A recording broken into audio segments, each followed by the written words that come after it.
What is going on, guys? It is Jono. I'm so excited because today we're going to be talking about n8n. This is a full crash course on this platform to take you from a beginner to a professional in a matter of just a few hours.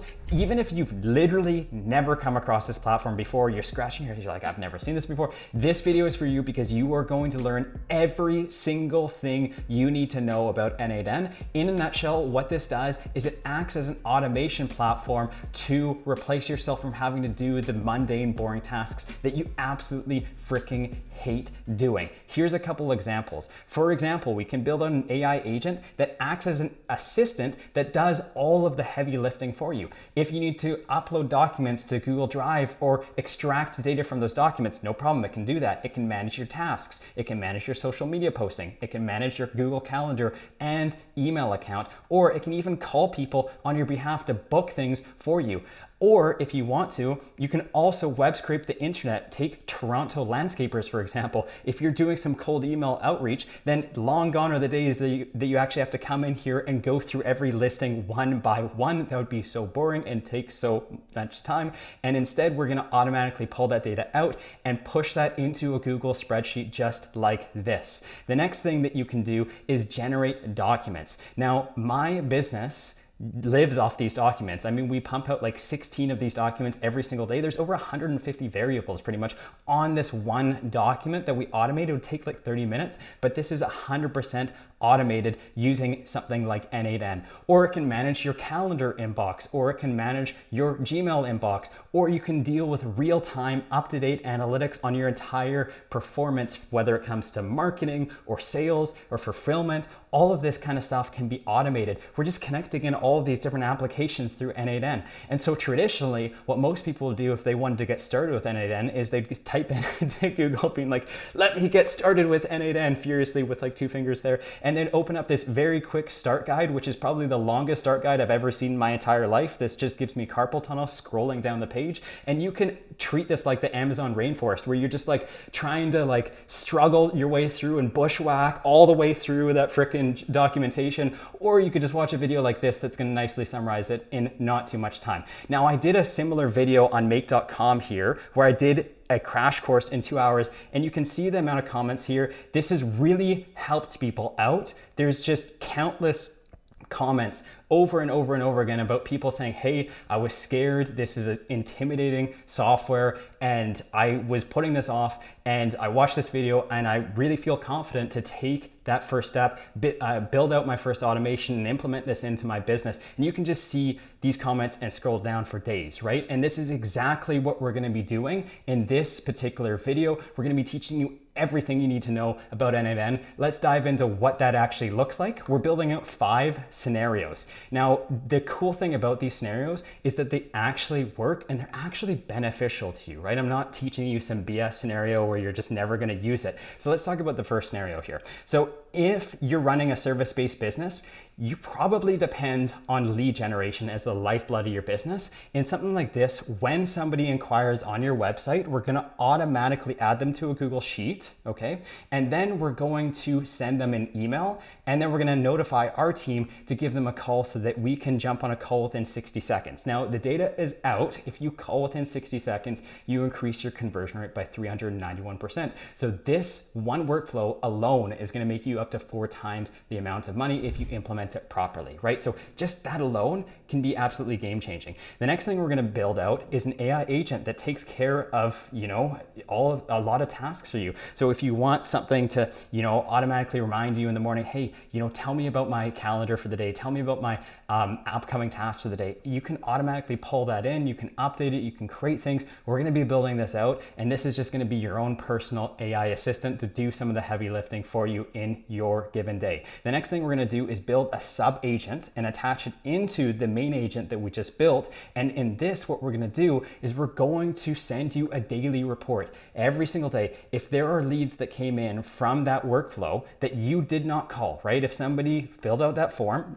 and you didn't call them, we're going to send you a daily update saying these are the people that you still have to call, because at the end of the day, if you didn't call those people, you're leaving money on the table. And I don't like the idea of leaving money on the table. I'm sure you don't either. And so we're going to make sure that you have a list of all the people that you or your sales team forgot to call on that given day. The next thing that we're going to be talking about is some advanced functionality like webhooks and HTTP requests. I say that kind of loosely because webhooks are like probably, I would say this is the piece of functionality I use the most in these platforms. And so this is really critical to learn. Essentially, webhooks are how you receive data into, it's like an input into n8n, and an HTTP request is a lot of the time sending data outside of n8n, in addition to much other stuff, and we'll get into that later on. And then lastly, we're going to be building out a RAG system. This is going to be an advanced AI agent that you can build your own database with. And so those are the 5 different automations we're building out. Just please keep in mind that all of the blueprints for all of these automations will be free, and you can download them in the description. Once you go ahead and do that, you can import them by clicking these 3 dots and then import the file into your n8n account. I can't stress this enough, because the reality is it's nice to watch a video like this, but ultimately speaking, the real learning comes when you walk through the problems yourself, you encounter the errors, you encounter the bugs, and you work through them. There's going to be nothing that's going to be more powerful than you just spending the extra 2 minutes downloading all the blueprints and following along with me. I promise you, if you do that, you're going to be super thankful, because you're going to really learn this stuff so that you can go on and implement it into your own business, or maybe sell these things to other people, all of that kind of stuff, right? And so that's the first thing. All of the applications we're using in these are going to be free. Like, there's nothing that you have to pay for, with the exception of one, which is ChatGPT. We're using the API here, and you have to have a minimum balance of $5. If you do not want to spend that, you do not have to build out these modules alongside with me, and you can just skip over to the next. But this is kind of unavoidable when you're dealing with APIs when it comes to language models like ChatGPT, and we're going to be getting into this later on. Even if you decide to skip over this, it's still going to be super useful, this tutorial. And also, all of the blueprints that we're building out are going to be real scenarios with real practical use cases that you could probably implement into your life every single day. And if you guys are interested in content like this, I highly recommend subscribing to my channel, because I'm going to be building out solutions just like this every single day. You can see these videos right here are all different AI agents that you can build and download for free and walk through with me. I'm going to be releasing content like this all the frickin' time. And if you want to take it one step further, you can join my school community. We just launched it like 7 days ago. We already have 120 members, and this is for people that want to take AI agents, AI automation, all that kind of stuff to the next level. You can have access to me on weekly calls. You can get 100+ videos that have been unreleased on YouTube and all that kind of stuff. So with that being said, guys, let's dive into it. Let's build it out right now. So the first thing we're going to do is head over to n8n.io to get started here. And I want to briefly describe what this platform actually does. So it is an automation platform that essentially connects in multiple different applications. So take as an example, somebody fills out a form. Maybe this is a Google form or any of the other seemingly million other softwares out there that do form submissions. Then you can do lots of things. Like, you could send a message in Slack. So for example, if a new lead inquires on a form, you could send something to your sales team being like, hey, can somebody give this a call automatically? Or for example, if somebody fills out a recruitment form and you hire them, you could add them as a user in Slack and then update their profile. And so that's just like one simple example, but there's literally thousands of applications that you can connect into n8n. Now, in terms of the pricing, it starts at £20 per month, and it goes up from there. But the cool thing is if you compare this to a one-to-one substitute like Zapier or Make.com, you actually pay for workflow executions instead of specific modules. And so what I mean by that is, like, take a workflow like this. This is just all one workflow. So you're gonna pay essentially for all of these different things. Like, you're just paying once for everything. Whereas in something else, like an operation, you might be paying like once for this, once for that, once for that, once for that. And so this is actually, as of the time of this recording, probably the most economical automation platform on the marketplace today. And if you guys are tech savvy, You can also self-host this on your own website, and you can do this for free, right? Or you could just hire somebody on something like Fiverr.com or Upwork, and they can help you set this up so that it's self-hosted, and then you're paying no money, right? For the purposes of this tutorial, I'm not going to be going into self-hosting, but essentially that is an option for you. So what we're going to do now is we're going to sign up for an account together by hitting the sign in button here, and I'm actually going to go ahead and start a free trial, and I'm going to enter in my information, ABC company, and I'm just going to enter in my password here, and then I'm just going to maybe add in my my credentials, and we're going to go ahead and try for free. ABC, oh oops, I'm just going to put in my email here and try for free. Okay, sweet. So we're almost there. We're just going to receive an email confirmation. Okay, and here is the email, and we can just go ahead and click the verify profile, and we're pretty much good to go. Everything's good. So we've started our free trial, and we can just log in and start using the software immediately. They're going to ask for a quick survey, which I'm going to give real beneficial results to their team. I'm going to spend a lot of time just making sure it's very thorough. I'm just kidding. I'm just going to go in and put whatever random answer I can possibly put in here to speed this process up as quickly as possible. And then it's going to ask you to invite people. You can just go ahead and skip this, and we're going to start this workspace. They do have these videos kind of walking through how this software works, but essentially this is the purpose of the video that you're watching right now. And so you can just essentially skip over this because we're getting into way more detail than what these guys are mentioning here. And so we're ready to go. We can start automating. So we're going to go into the platform. Now, there's a lot of different things going on all across the screen. And you can see that when this eventually loads, there's a lot of different stuff. I'm just going to keep this nice, short, and sweet. Pretty much every single thing on this page, possibly that you can see in terms of buttons, is BS, and you're never going to ever click it, ever, under any circumstances, except for like adding a project here and just creating a workflow. Like that is literally the one and the only purpose of this software. You can go in and you can get templates, right? These are like free templates that you could download, but these are just super limited, and you'll find really quickly that you're just never gonna use it. I have used these platforms for like 10 years and, or sorry, 6 years at a minimum, never used it. So what we're gonna do is we're just gonna talk about one thing here, which is you can add a project, okay? And this project could be like ABC company is my company name. And this is like your one project folder that you can have. So you have a personal project folder, and then you have a company project folder, and you can store any workflows. And this is what a workflow is. Anytime you build one of these out, you can store it in either your personal or your company profile. So what we're going to do is we're going to go ahead and we're going to create our first workflow together. We've clicked that button. Congratulations, you've made it this far. we're already on a roll right now and making some good progress. And so essentially we've gone into the UI for creating workflows. Before I even touch this button, I want to break down what's going on here. So in other words, you can move around, right? And you can zoom out and in, and you can also do that here. So I can zoom in, I can zoom out, I can center it again. And so these are kind of the things that you can do, and you can also revert backwards if you want to.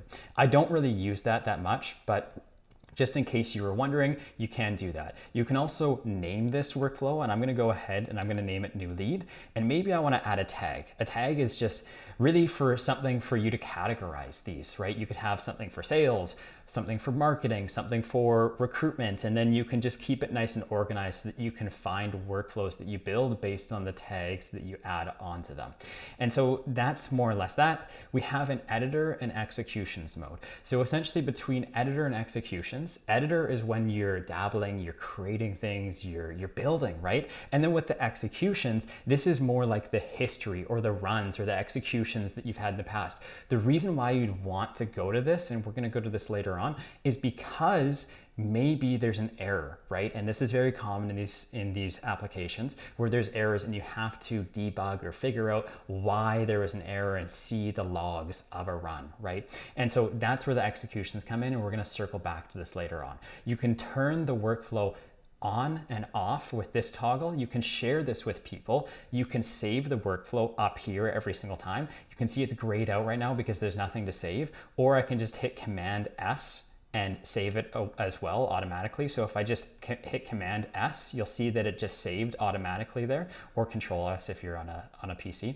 And so that's more or less that. You have workflow history, right? So you can see all of the different changes that you've made to this particular workflow, and you can revert back if you're like, crap, I made a mistake and I want to revert back so that it's functional again.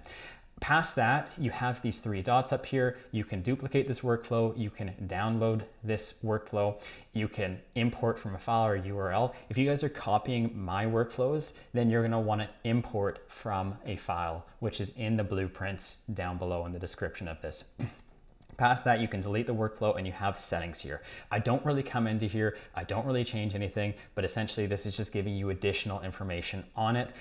You can have, anyways, like you just have things like time zones, for example, or whatnot. And so everything here, I just keep the same, but if you ever want to go into the advanced settings, you can go ahead and do so. Now on to the fun part. We've kind of gone over everything that you need to know in terms of the UI here. What we're going to do is we're going to hit this massive plus button here. Okay. And essentially in this plus button, this is called a trigger. Okay. A trigger is the first step. So this workflow, this Telegram workflow right here, this is the trigger. And then every single one of these other modules afterwards is an action. And what the difference is the trigger starts the workflow, the actions are what happens once the workflow is started. Okay, so for example, maybe I want to go ahead and call this AI agent. That would be an action. Maybe I want that to essentially create a social media post or a blog post for me. That is an action. I want it to update my Google Calendar.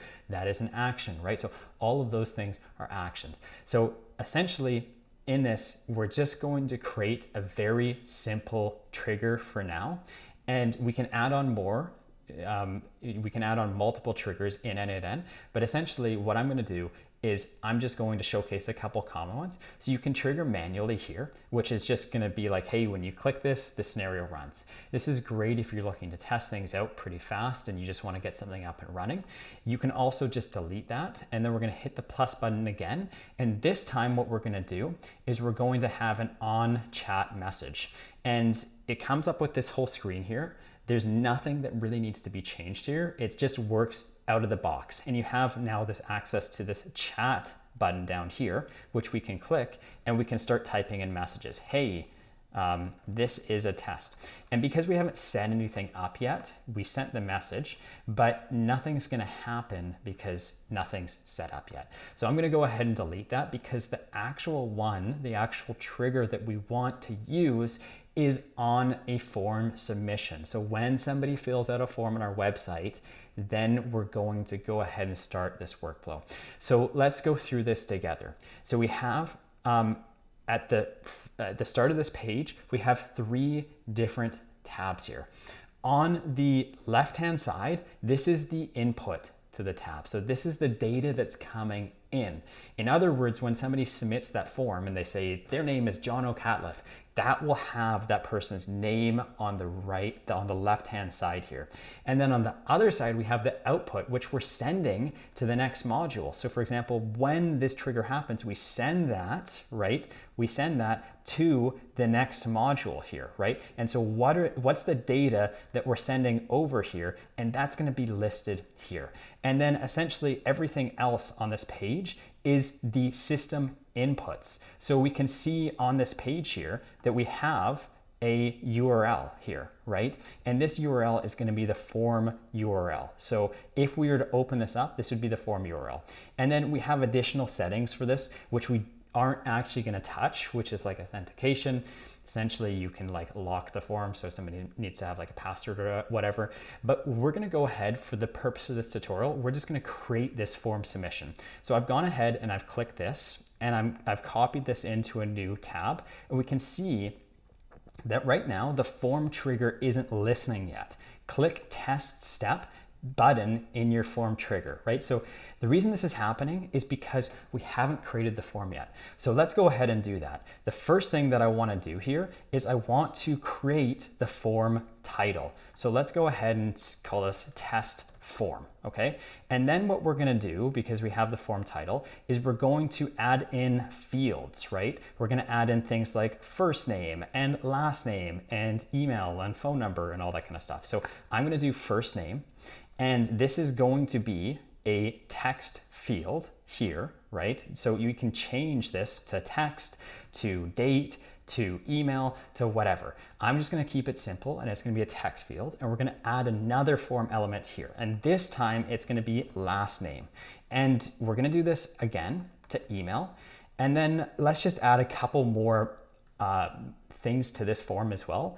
I wanna add in budget. I wanna be like, hey, how much are we charging people? And this time what we're gonna do is we're actually going to change this element type here. And this time it's going to be a drop down. So we're going to choose from the drop down list, and it's going to give us the option to enter in additional options here. So what we can do is we can have like a budget field here from like $0 to $1,000. Maybe one client wants to spend between $0 and $1,000, and the next client, or the next option here, is maybe like $1,000 plus, right? And so those are the two options. And then lastly, we might have, not an option here, but we're gonna have another field here, and this is gonna be a message. So maybe somebody wants to leave a comment or message, right? And so this is pretty much it. We've entered in everything on this form, and we can come back to this URL here.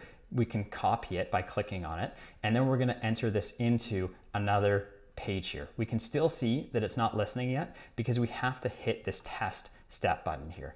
And now our form has been created. We've added in the first name and the last name and the email and the budget and the message, and all of this stuff's entered in. So I'm gonna go ahead and I'm gonna add in my details here, okay?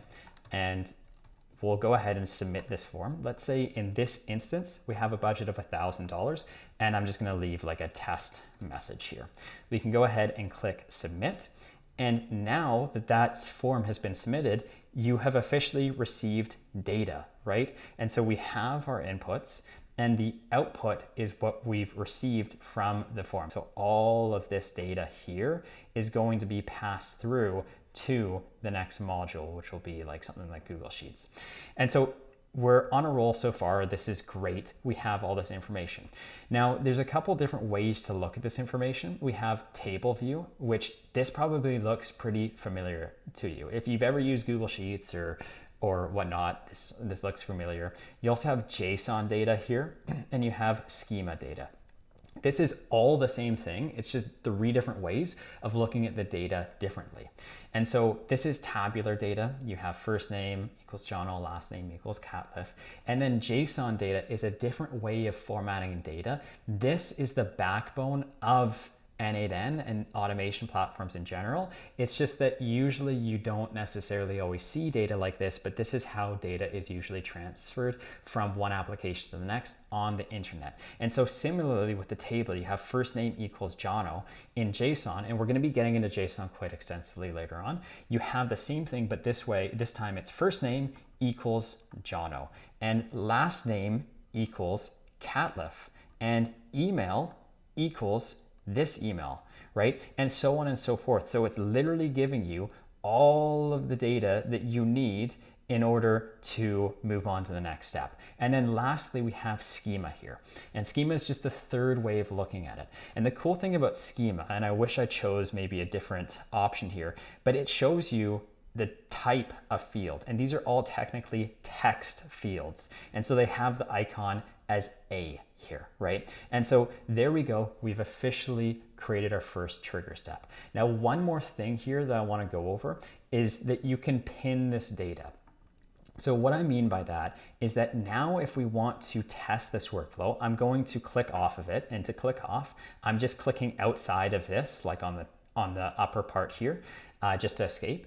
Now, if we test this workflow, we can test it as many times as we want to. We don't have to go back to this form and submit it again, because we just pin the data, which means that now moving forward, every single time, we don't have to go back and forth and test and waste all this frickin' time because it's just pinned.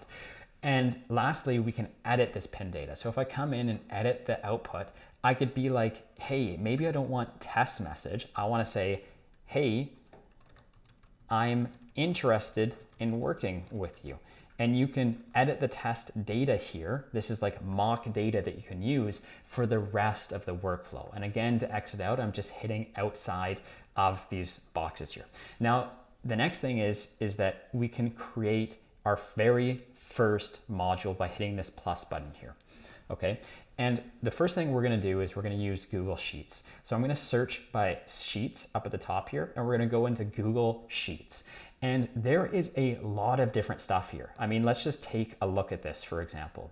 We can create sheets, we can delete sheets, we can append, we can append or add, we can clear, create, delete, and so on and so forth.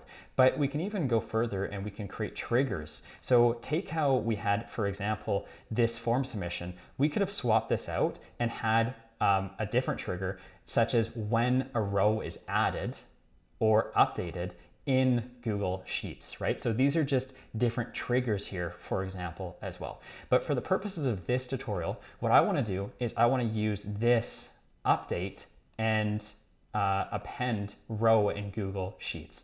And what this does is one of two things. First of all, you can either append it, which is a fancy way of saying, hey, we are going to create, we're going to add a row to Google Sheets, or we're going to update it if it exists. So that's one of two things. We're either going to create it if it doesn't exist. If it does exist, we're going to update it. And so let's go ahead and choose this and configure this. So now you can see on the left side the input, and I'm going to cancel off this. We got the input from this on form submission. So all the data that we got from here, we can now see, and I'm double clicking here, we can now see on the left side here, first name, last name, email, budget, message, all that kind of stuff. We can see it in schema. We can see it in table view. We can see it in JSON view. 3 different ways to see the same data.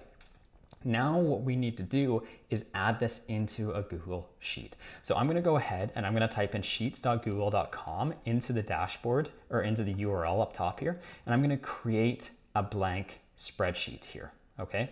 And I'm dragging this over, and this will be in the blueprints as well. But essentially what I'm going to do is I'm just going to copy what I have here just to speed this up. And if you guys want to pause or download the sheet or whatnot, you can do so. We just have essentially these columns. We're going to have first name, last name, email, budget, message, date, and rejected. Even if you don't spell this properly, no problem. It doesn't matter.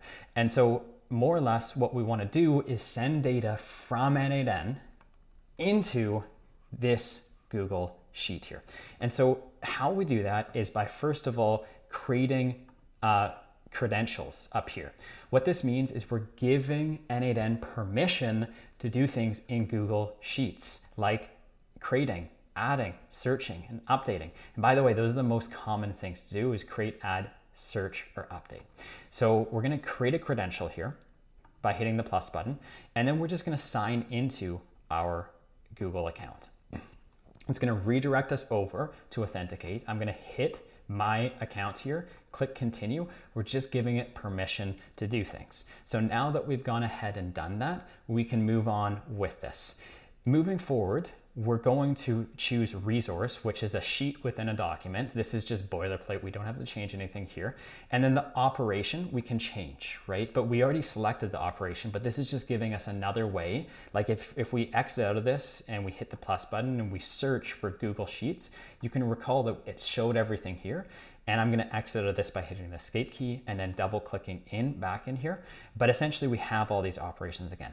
The most common operations, one more time, are essentially like updating, creating, clearing, and deleting, all of that kind of stuff, and searching here too, right? And so those are the most common things, but we're going to use append and update. And so we're going to choose from the document, which is going to be from a list here. It's going to just pull in all of our recent documents here. And I believe it's this untitled document because I didn't actually name this. So I'm going to name this n8n leads version 2. And now we can pull, or we can start adding data in here. Specifically, we need to choose the sheet. And what the sheet is just here. It's the tab, right? And by default, it says sheet 1, and you can go ahead and just keep that, right? If you want to change the name, you're more than welcome to do so. So we're going to choose sheet 1. And then we have all of these pop-ups down here, right? And so what we're going to do is we're going to take data from here, and we're going to move this data into here, right? We're going to drag it one by one. So what I'm going to do is, you can do this in table, schema, or JSON, but maybe it's easier in schema. We're going to hold down and drag first name into the first name section here. Okay. Then we're going to do the same for last name, and we're going to drag it in. And then I'm just clicking off to hide this. And it might be easier to start at the bottom here, where we have like message here. So I'm going to drag message, because you can see this is a giant pain in the butt, that it just kind of blocks all the cells below. So I'm going to start from bottom up and drag things in. Budget, and we also have email here, okay? And so that's perfect. Now we're adding in data from our form, and we're placing that again into our Google spreadsheet. And so we have this column to match on. What this means essentially is it's saying, hey, if we're having to update a row in Google Sheets, how do we know which row to update? And so it needs to find that existing row by a unique identifier. And typically, where there's multiple unique identifiers, but you can think about it this way. Here's 3. Your email address is a unique identifier. No two people have the same email address in the world, right? Nobody has the same email address. Phone number is another one. And this is supposed to be a phone number. And the other most common one that people use is an ID string. So this could be like a long ID string, like 1G27T5, and so on and so forth. But for the purposes of this, we're just gonna use the email, because we just got that on the form. And so we're going to search by email, and we're going to see, does this email exist? And if it does, we're going to update it. If it doesn't, we're going to create it. So I'm going to exit off of this, and we're going to test this workflow. We have the pinned data here, and it's going to send that data straight into Google Sheets here. And so it looks like it ran successfully. And now we have the data here. If we try it again this time, it's going to update it because it found that existing email, right? And so if we were to come back into the mock data this time by double clicking there, we were to edit the mock data, and I was to put like bob@gmail.com and save this, and then click off of this and test it again. Now we're going to add another row, because it's like, whoa. We can't find bob@gmail.com. We only have JC Catliff. I can't believe I got my name wrong there, at gmail.com. So that's kind of more or less how this works. If you guys made it this far, you've already done a massive amount of the heavy lifting. You're already really starting to be on your way to like setting this up. So this is a huge win. I want to circle back to this, because I want to move forward here, and I want to talk about adding in functions here. So we're going to double tap in here, and we're going to go down to the bottom, okay? And essentially from here, we have a date field. Now you can have submitted at here, and we can just drag submitted at, but I actually want to show you guys another thing to look at. So if I just delete this out of here, you have fixed and you have expressions here, right? So this is right here.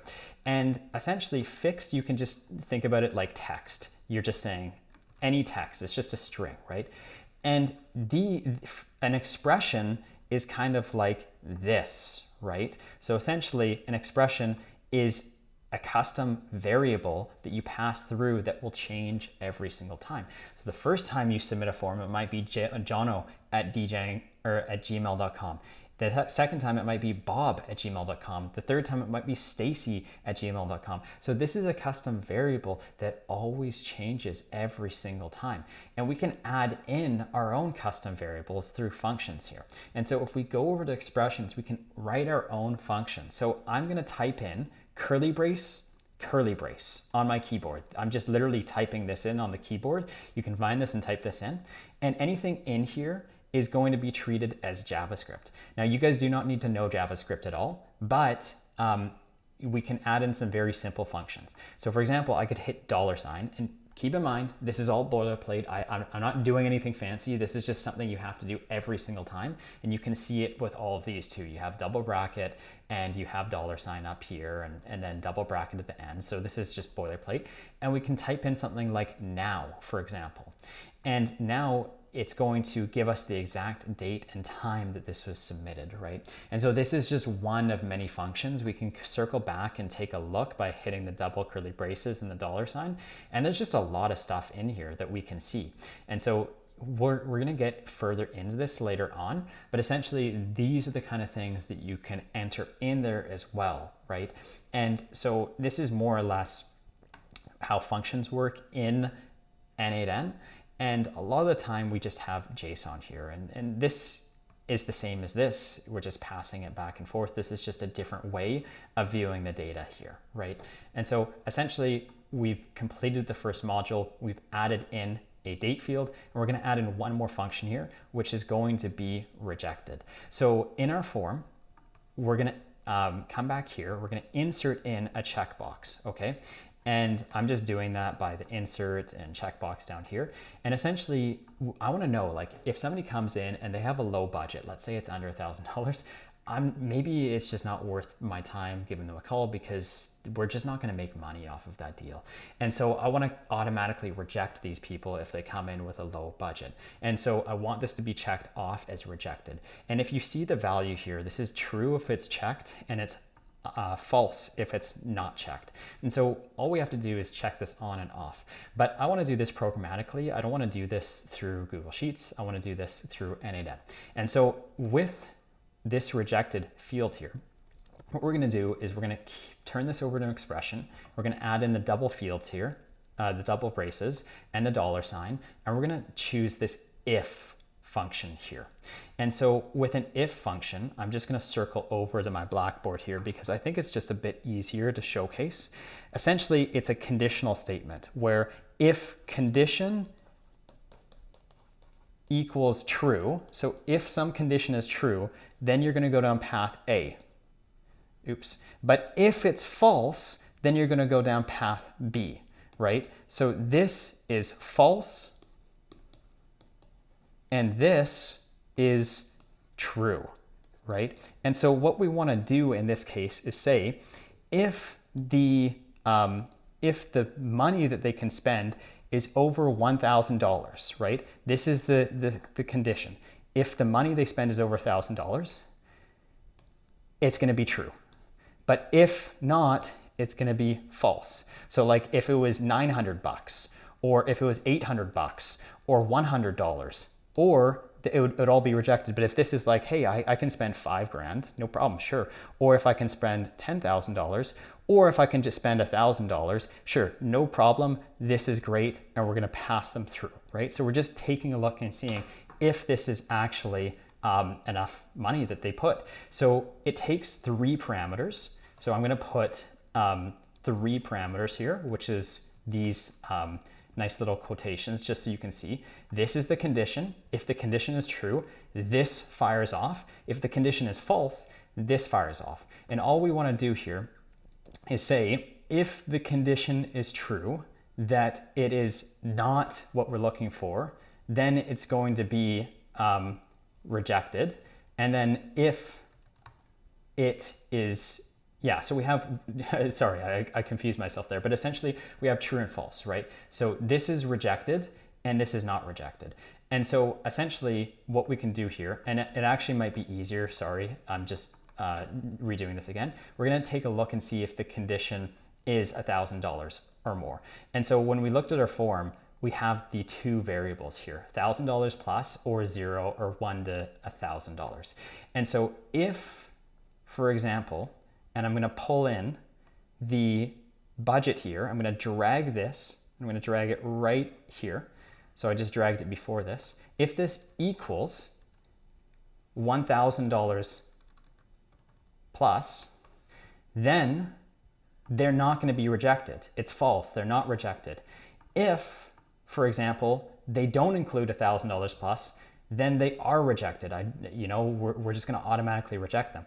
And so that's essentially it. And this is important that we put the double equal signs. I think that n8n has a bug if you only put one. So just make sure to put 2 or 3.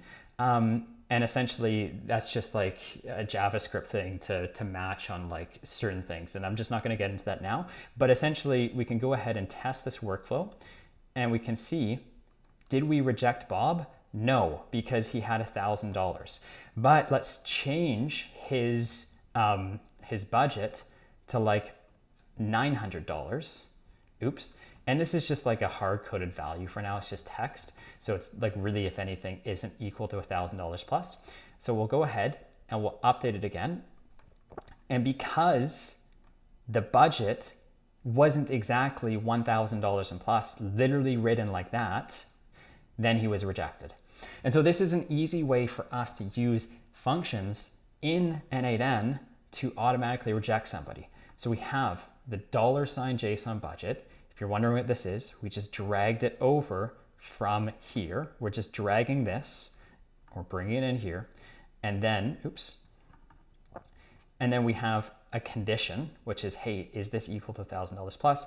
If it is, then they're not rejected, and if they're if the budget they have is less than that, then we don't want to work with them. And so that, in a nutshell, is budgets.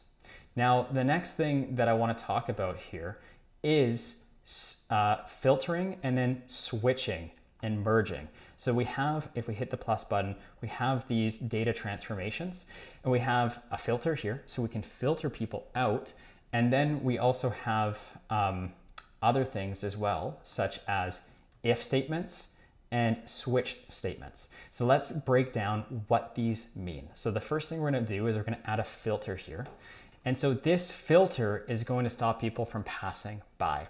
And for this, what I want to do is I want to add in budget is less than, and I'm just going to say budget number, actually we'll put in string, is not equal to, let's say, $0 to $100. So let's say somebody comes in and you're like, hey, this person's asking for a job for $0 to $100. My maximum is $1,000. Maybe I just don't even want to entertain this, right? And so we're gonna remove those people. So we can come back into the form section here, and in the drop down, we can just add another field. And this is like $0 to $100. And so if we were to test this step, we'll unpin and test. On this drop down, now we have like 3 options. So if somebody was to come in and put this option here, then it's going to automatically filter them out. We're just not even interested, right? And so that is how we can work with a filter just like that. So I'm going to, again, just format this properly so it's kind of like in connection with how all these other ones look, and maybe this is like $100 to 1,000. And that looks good to me. I'm gonna go ahead and just before I test this, I'm just gonna update this filter, just making sure that these align, because if this does not exactly match with this, then it's not gonna work. So let's go ahead and let's test this example out. And I'm gonna stop listening because I need to grab this form and just paste that into a new field here. We can go ahead and test this form out, refresh the page up top here, just by refreshing it, and then we're good to go. So I'm gonna go ahead, test this, Jono Catliffe, jcatliffe@gmail.com. The budget this time is gonna be $0 to $100, and I'm gonna say test message and submit. And we can circle back to this. We've received the data. I'm going to pin this so we can use this moving forward.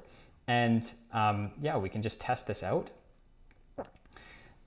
It's now gone ahead and updated this with a $0 to $100 budget, and it's rejected this person, and we can see that it was discarded up top here. So in other words, it didn't pass this filter here because the value was $0 to $100. So we've effectively filtered out people where it's like, it's not even worth our time. And the reason, let's continue on here, but maybe there's like people in this category here where you're like, maybe I can get them on a call and somehow convince them to get up to that $1,000 threshold or whatever your threshold might be. And so it's good to have like an option maybe to have salespeople call them, even if it might not necessarily be the most qualified lead. You might as well take a shot. add it. So we're gonna add another step up here. And this time, what we're gonna do is we're going to have a switch function. And what a switch function does is it essentially routes people down multiple different paths. So if we go back to the nifty Blackboard here, I'm going to delete this, and essentially we have this one module, which is the switch.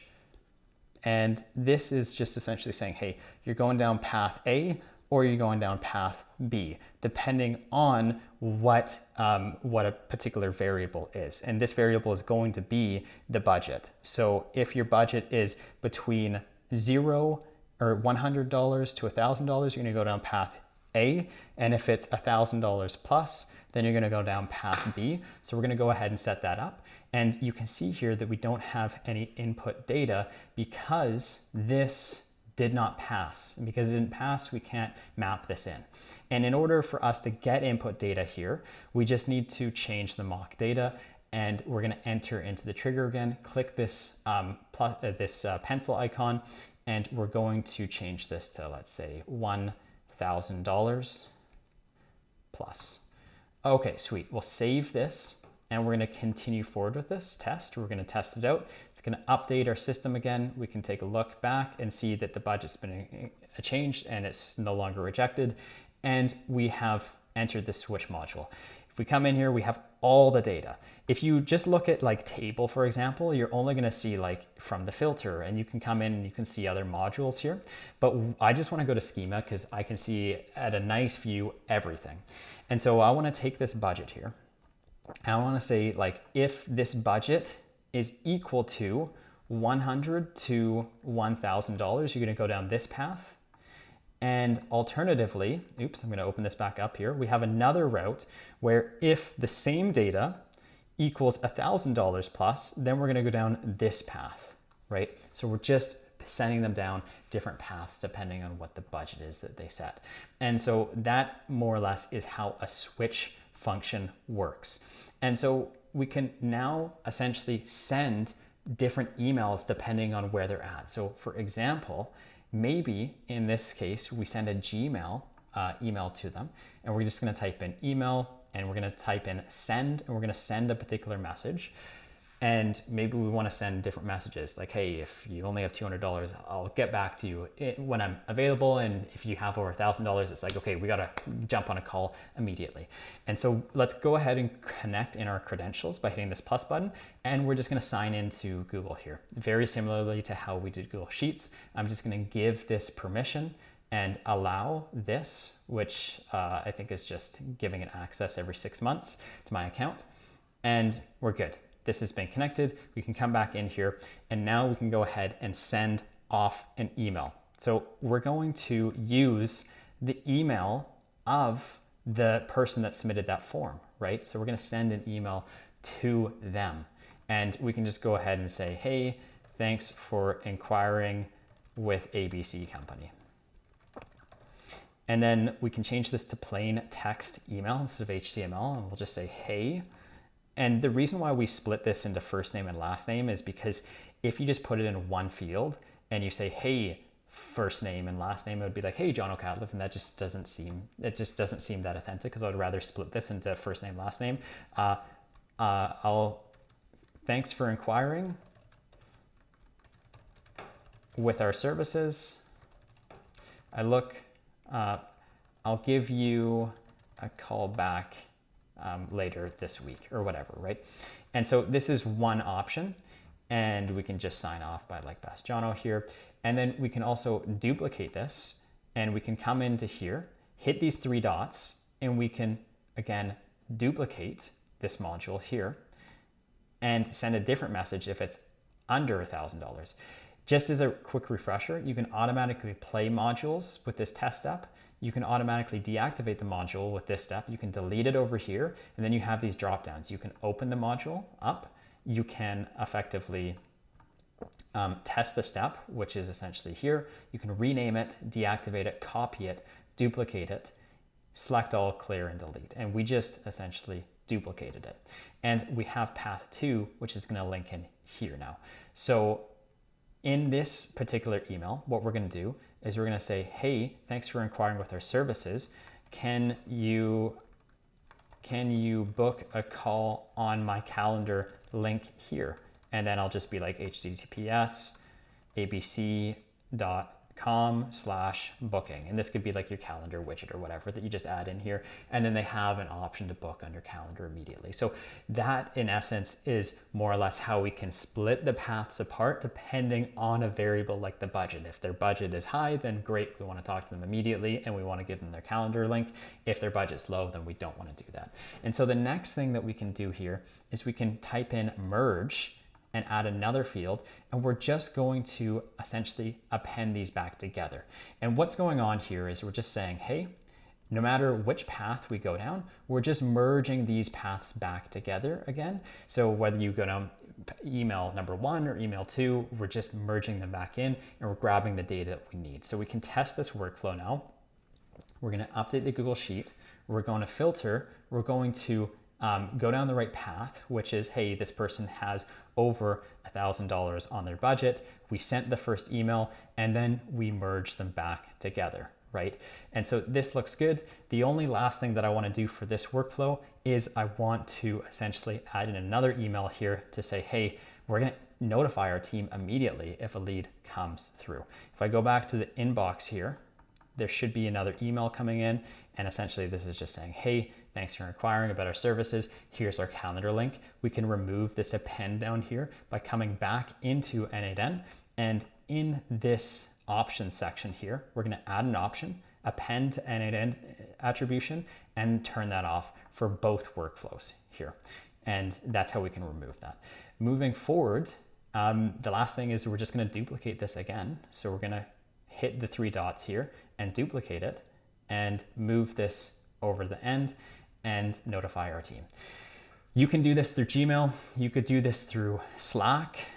You could do this through whatever it is you want. You could even send them a message through Twilio, which is an SMS platform. You could do this through WhatsApp.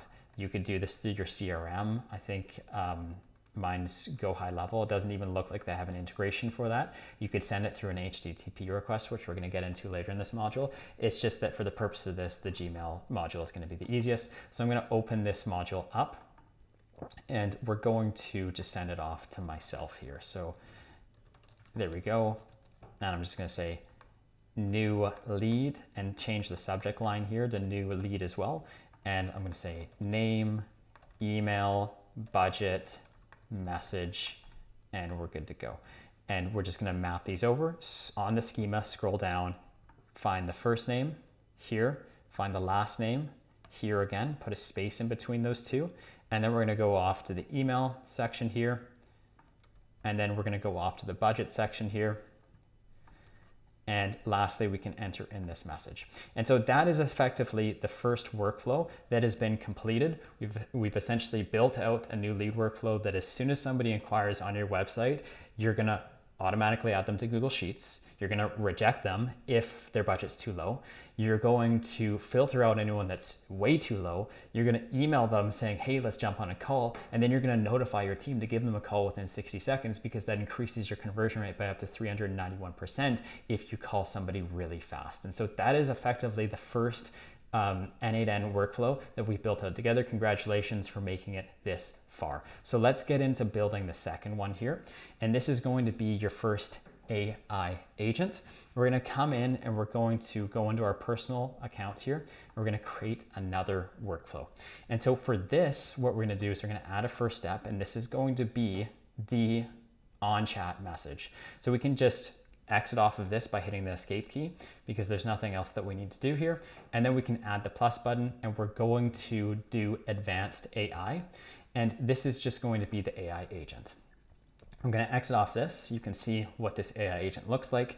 And we have a couple things that we need to set up here, which is the chat model, the memory, and the tool. So we're going to get into setting this up. I'm going to double click to open this up, or oops, we can, I'm just hitting Control-V there to bring it back, or we can just hit the open here. And effectively, there's nothing really that we have to set up here yet. The only other thing that we might want to do is just add a system message to give additional context to this agent. Because we're just starting right now, I'm going to start with your helpful assistant, and that's good enough for me. Now, the first thing that I want to do here is I want to create a chat model. You can think about the chat model as any of these language models. I like to use, I'd like to thank you, Adblocker. I really appreciate you interrupting this video. In case you guys are wondering, you can donate to Adblocker. Sorry, anyways, that just totally derailed me there for a second, but you have all these language models. I like using OpenAI or ChatGPT down here, right? And so the choice is yours. This is the only thing that's going to cost money, but this is like the brains of your system. This is going to be doing all the thinking, reasoning, and this is going to be responding back to you, understanding the messages you're saying. And so this is like the brains of the operation. So I'm going to use ChatGPT or OpenAI, and we just have to similarly add a credential for this as well. And we need an API key, and that is pretty much it. So we're going to go ahead and create this together. And so I'm going to create a new tab here, and I'm going to go to platform.openai.com. Okay. And we're going to sign in and get this API key. So I'm going to add in my credentials here and click continue. And I already have an account here. So, it's going to ask me for an email. So I'm just going to quickly head over there. Okay, sweet. So I got the email. I'm just going to grab in this code and paste it in here, and then we'll be inside. Now that we're inside OpenAI, what I want to do is go to the dashboard up top here and go to API keys, and we're just going to create a test key, test n8n key. Okay, we're going to create this key, and we're going to copy this, and we're going to paste that back in to the window here, which is the API key. We can save it, and we are done. Okay, that's pretty much it. Now, the only other thing to keep in mind here is that you do need to add in $5. This is what I said at the beginning of the video, where we can just come into your profile here, go to profile, and then go into billing, and then you'll just have to add in a balance here of like $5. And once you do that, then you are good to go. So I'm going to move on from this, and we can essentially just start using OpenAI in our AI agent. The next thing is we need to have a memory here. And this memory is going to be window buffer memory.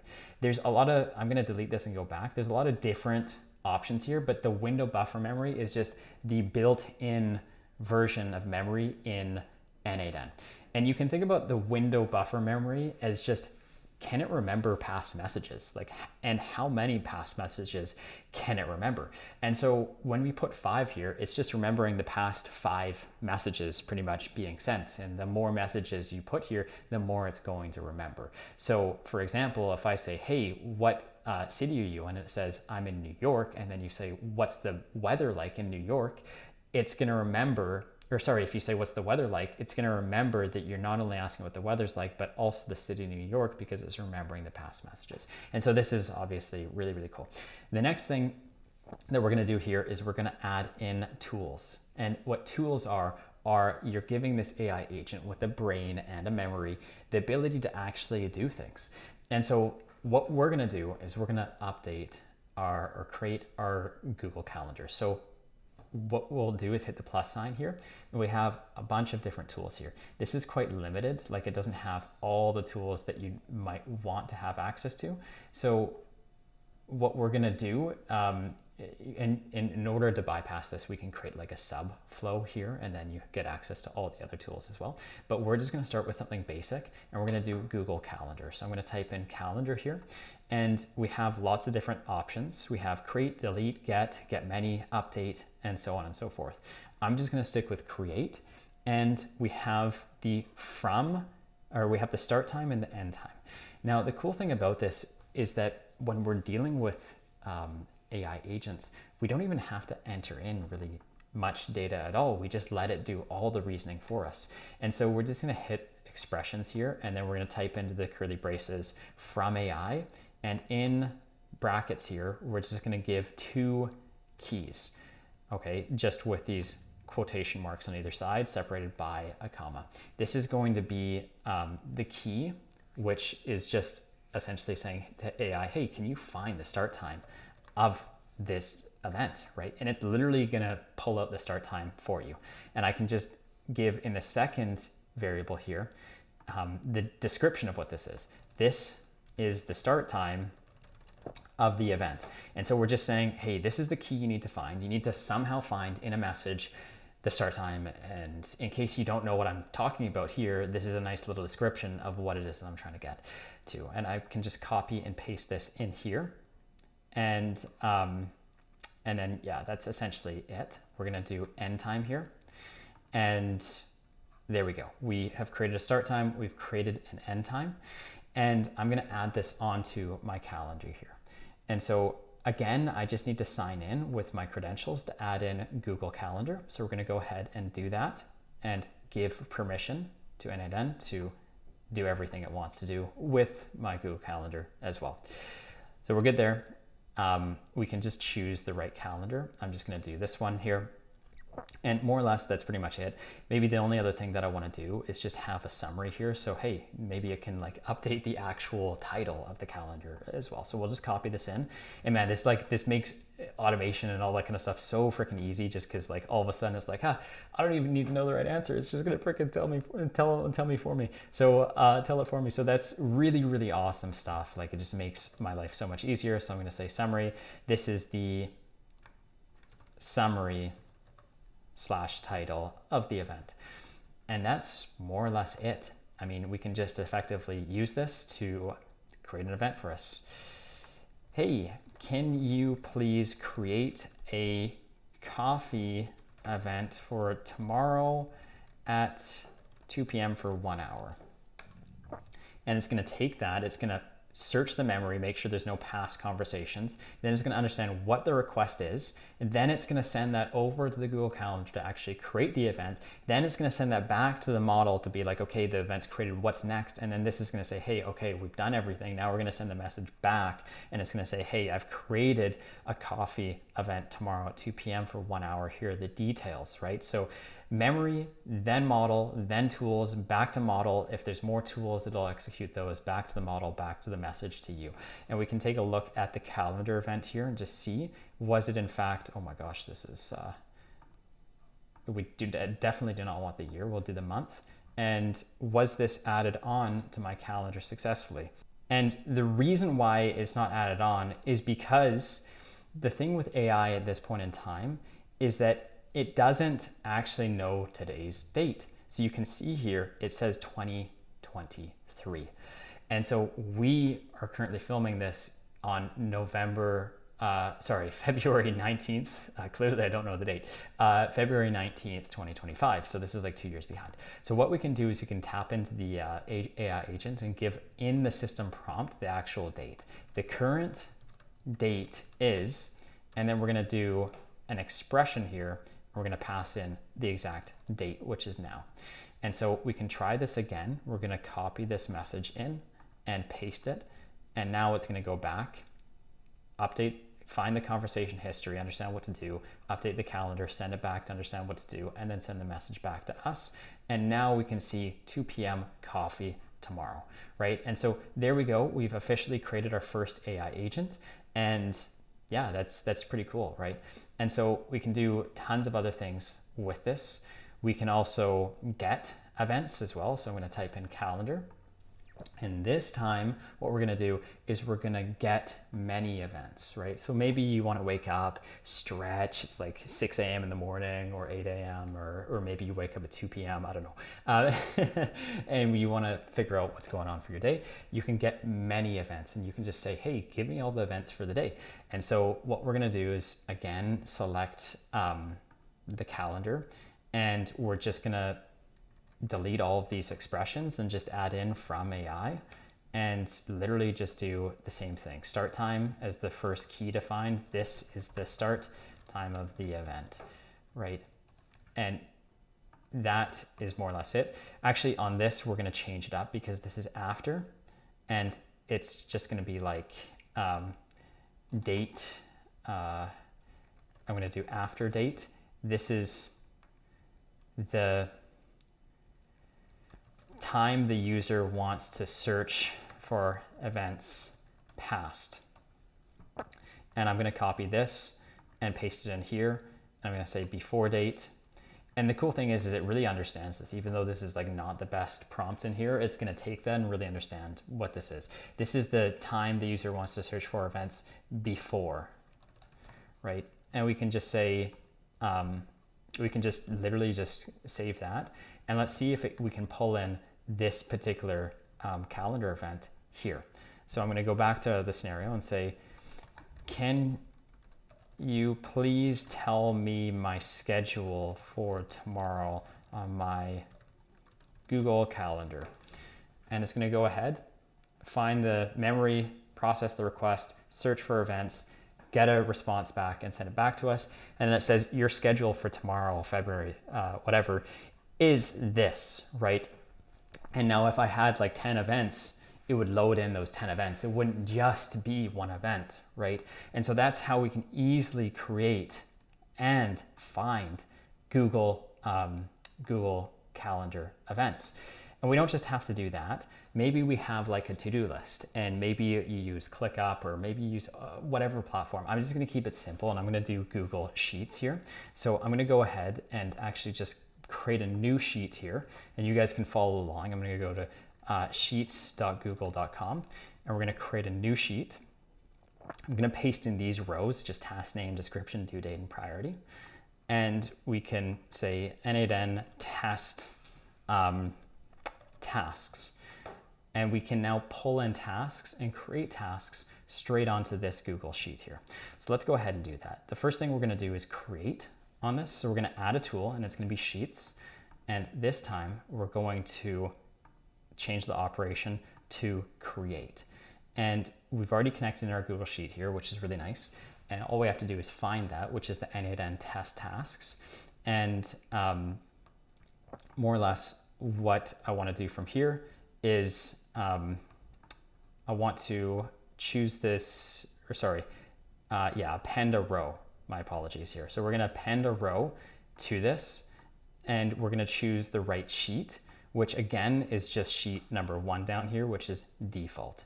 And we can just add in from AI for all of these things, and it's going to literally do it for us. I'm just going to change all of these from the top up to expressions, because it's like blocking at the bottom here, and it's just way faster. And we're going to enter in from AI, and I'm just going to say task name, and to give a description, this is the name of the task. And the AI is just going to come up with all of this. So it's like really just converting a lot of this hardcore automation that you may have had to do in like n8n or Zapier into just AI doing pretty much everything for us. So this is going to be task priority. This is the priority of the task. And then I'm going to say task due date. This is the due date of the task. And then description. This is the description of the task. We can go ahead and we can create a task. Can you please create a task for tomorrow at 7 p.m. to go to the gym? I'm just going to go ahead and say duplicate key task name found with different descriptions. So I'm going to open this up and see what's going on. So we accidentally added in 2 identical names. So I'm just going to change this to description. And I'm going to copy and paste this message again. And let's take a look and see if it can solve that for us. Well, thanks ChatGPT and n8n for creating this for me. Now we can actually take this one step further, because let's say that it just randomly chooses a priority for you. Maybe you want to have like some structure in there. So we can go back to our AI agent in the Google Sheets module, come down to this priority section here. We can actually just add in a line like this, which is please choose one of the following priorities, low, medium, and high, and it's literally just going to take it from that list here, right? So instead of it just being like super high or whatever, it's not going to make things up. It's just going to choose from your list. What I want to do is go over to tools and add in 2 more things here. So I'm going to go to Google Sheets, and we're going to do 2 other requests, just because typically speaking with applications like Google Sheets, really just programming in general or automation tools in general, there's 4 main things that you do. Number 1 is you get or you find things, you get results back, you're looking for results, you create results, you update results or you delete results. And so we're just gonna go through most of these. The deleting is pretty straightforward, so I'm just not gonna cover that just because it's literally identical to all of these. So if you can do one, you can do all the rest. And so we're just gonna go ahead and get many rows here because I wanna search for certain things. And we're gonna choose the right sheet, once again, by the name up here and by the tab down here. And we'll go ahead and create a filter. This filter is how do we find the data that we are looking for? And I want to do it based on the due date. And so this is just going to search based on whatever date it is that we're looking for. And again, super easy. We can just type an expression and we can just do from AI, and we'll type in the key, which is the due date, and we'll paste in I don't know, the date the task is due on. And we can search for this. And effectively, let's just go back and we can see like, here's the due date here. And I think this is for tomorrow, right? So we can just ask, can you please tell me any tasks on Google Sheets that are due tomorrow? And it's gonna go ahead and search based on that due date. And it should pull back something. So it says you have no tasks that are due tomorrow, February 20th, 2025. And the reason it did that is because it's not searching up like what it probably put in here. If we go into the debugger section here, we're gonna go to executions and we're gonna search for this. What it likely put in here is not the same date, right? So if we look at the JSON data, if we look at the input here, this is what it searched for, okay, 2025-02-20, and this is the actual date, which is 2/20/2025. And so effectively, we just need to make sure that the dates are structured properly. So in other words, what we could do is we could do like 02, 20, and 2025.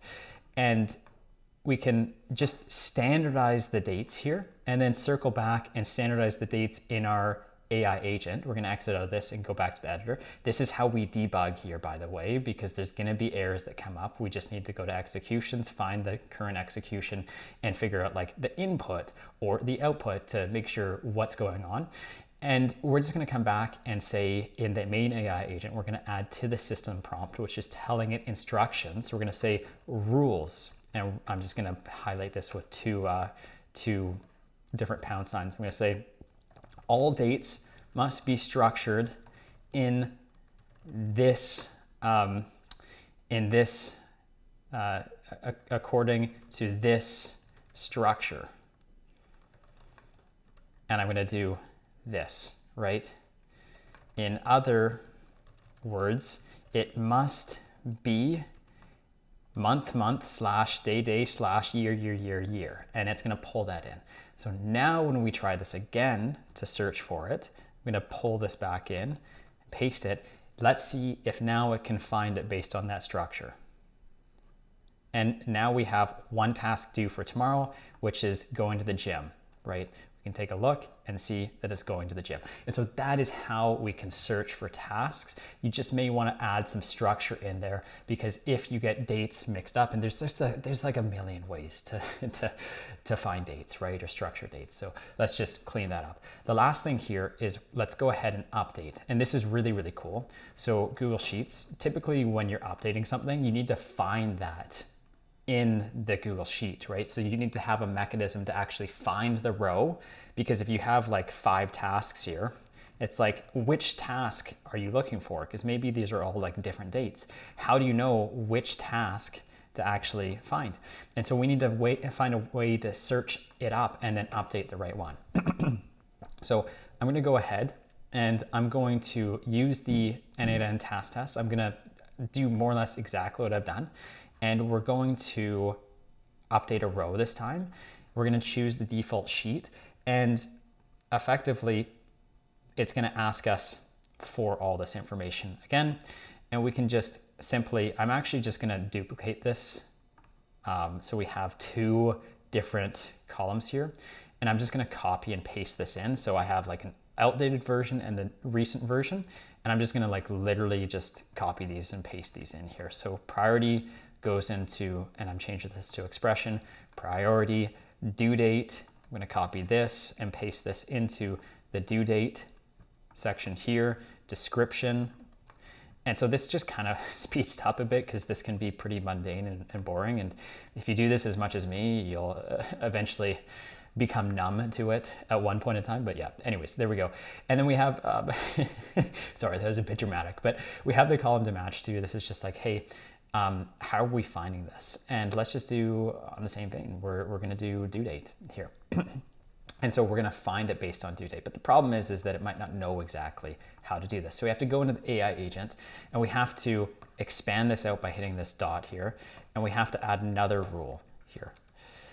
Actually, we're just going to call, we're going to add onto this agents. And we're just going to give rule like instructions. Agent instructions. So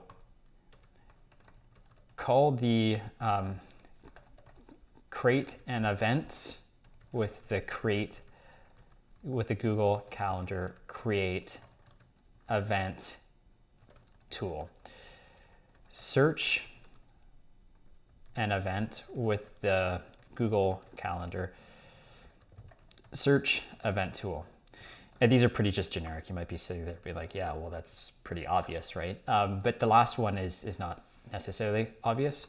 Update an event with the Google Calendar update event tool, and we're done. I'm just kidding. Before you do this, always make sure to search for the event first to find the right record. And down here, we're going to add to the rules as well. Before updating Google Sheet, and sorry, these should all be Sheet. Oops. Please find the record first with the Google Sheets search tool. And so we're essentially saying, you know, don't just update something because you probably don't know what it is. Let's search for it first. And then once we find the actual value that we want to update, then we can go ahead and do that, right? And so that's more or less how this works. Let's now go ahead and change this. So I'm gonna say, please increase the priority for my gym session in 2 days from now. And let's see if it can just natively find it based on that. And so it's searching and then it's updating.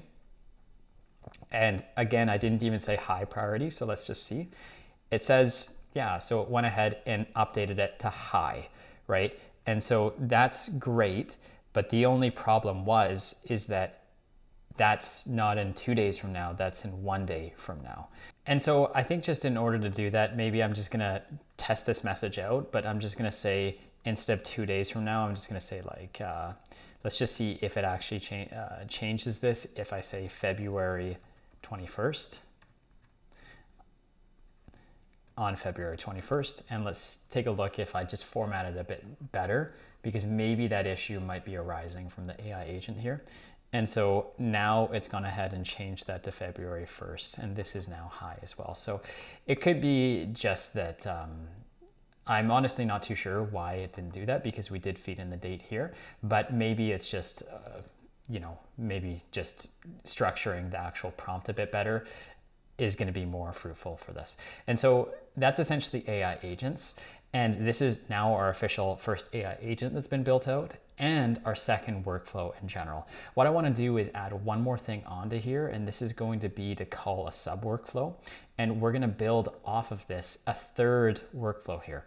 And what this third workflow is going to do is it's going to more or less, if I just circle back to our initial example here, it's going to get a list of, create a report from all of the people that we didn't call on that given day if they filled out a form. So somebody comes in, fills out a quote form on your website. Let's say you or your sales team don't give them a call. We need to create a report and send that back to you so that you have the information that you're looking for.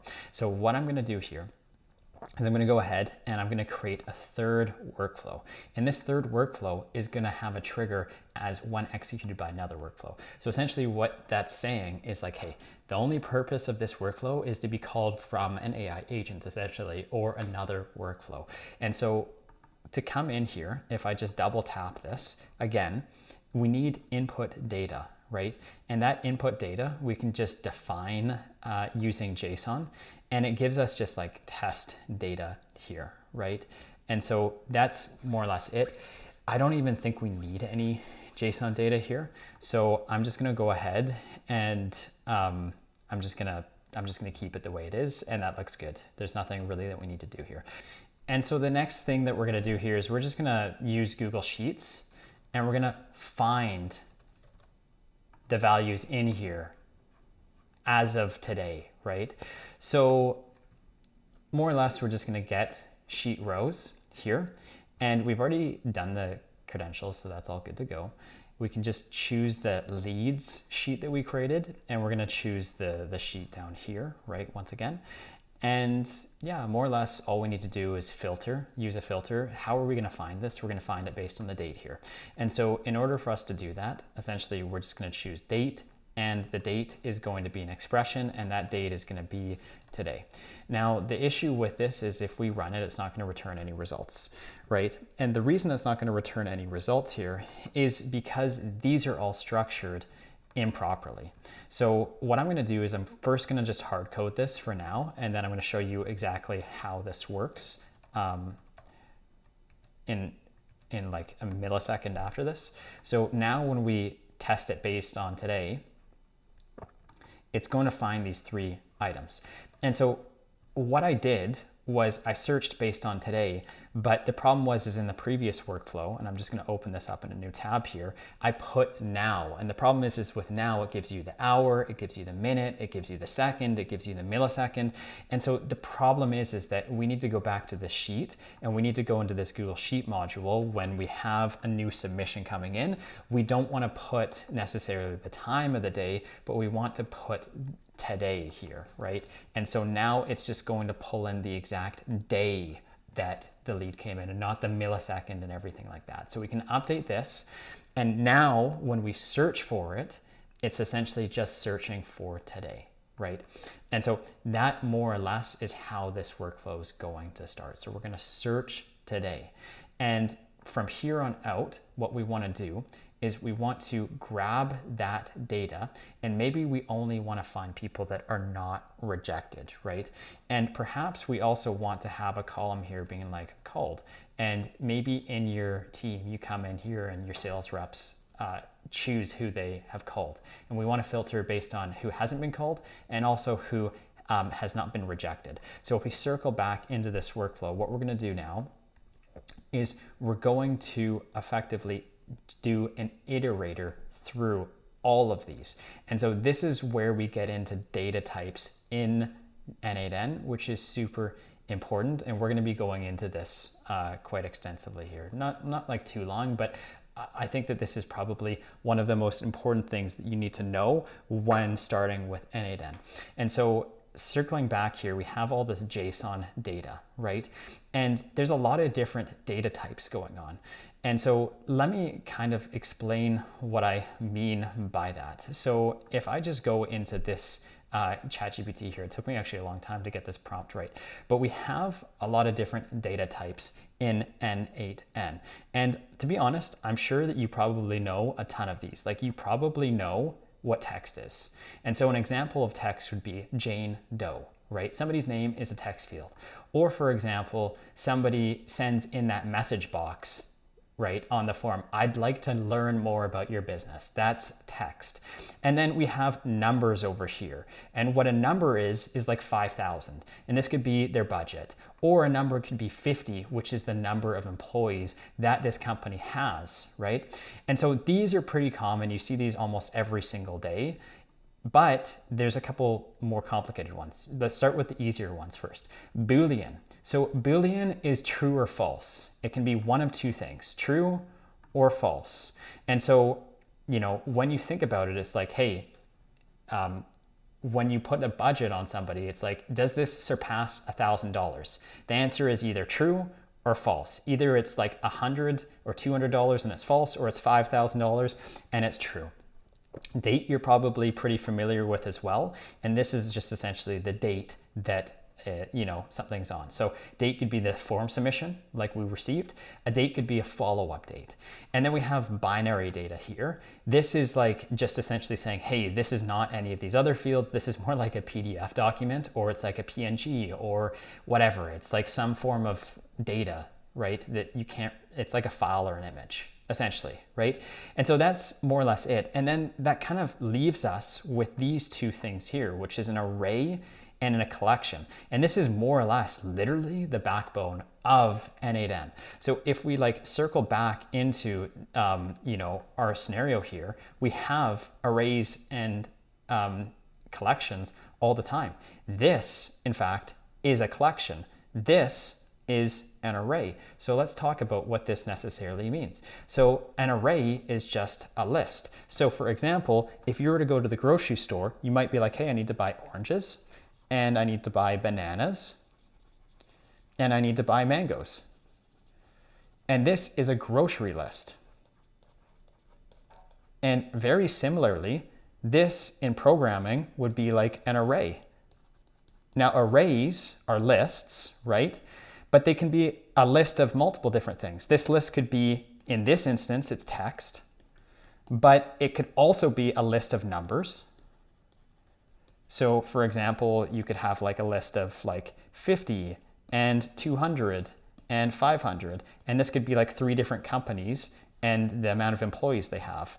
A list could also be a list of like dates, for example. It could be a list of whatever, but the most common one is a list of objects, right? And so circling back here, what an object is it's just like a group of labeled info.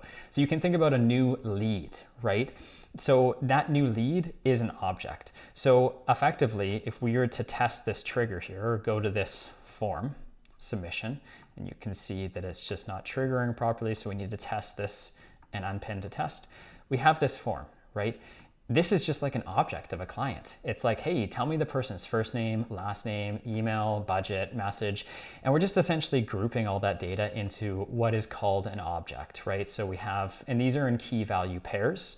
So essentially name equals Jane, email equals this. Similarly, we're pulling in the data from this lead list here, right? And we have an object, and each object is a row. So this is a row, this is an object, this is an object, this is an object, and it's just data that's collected about somebody. So first name, Jono, last name, Catlif, and these are keys and these are values, right? So this is the key and this is the value.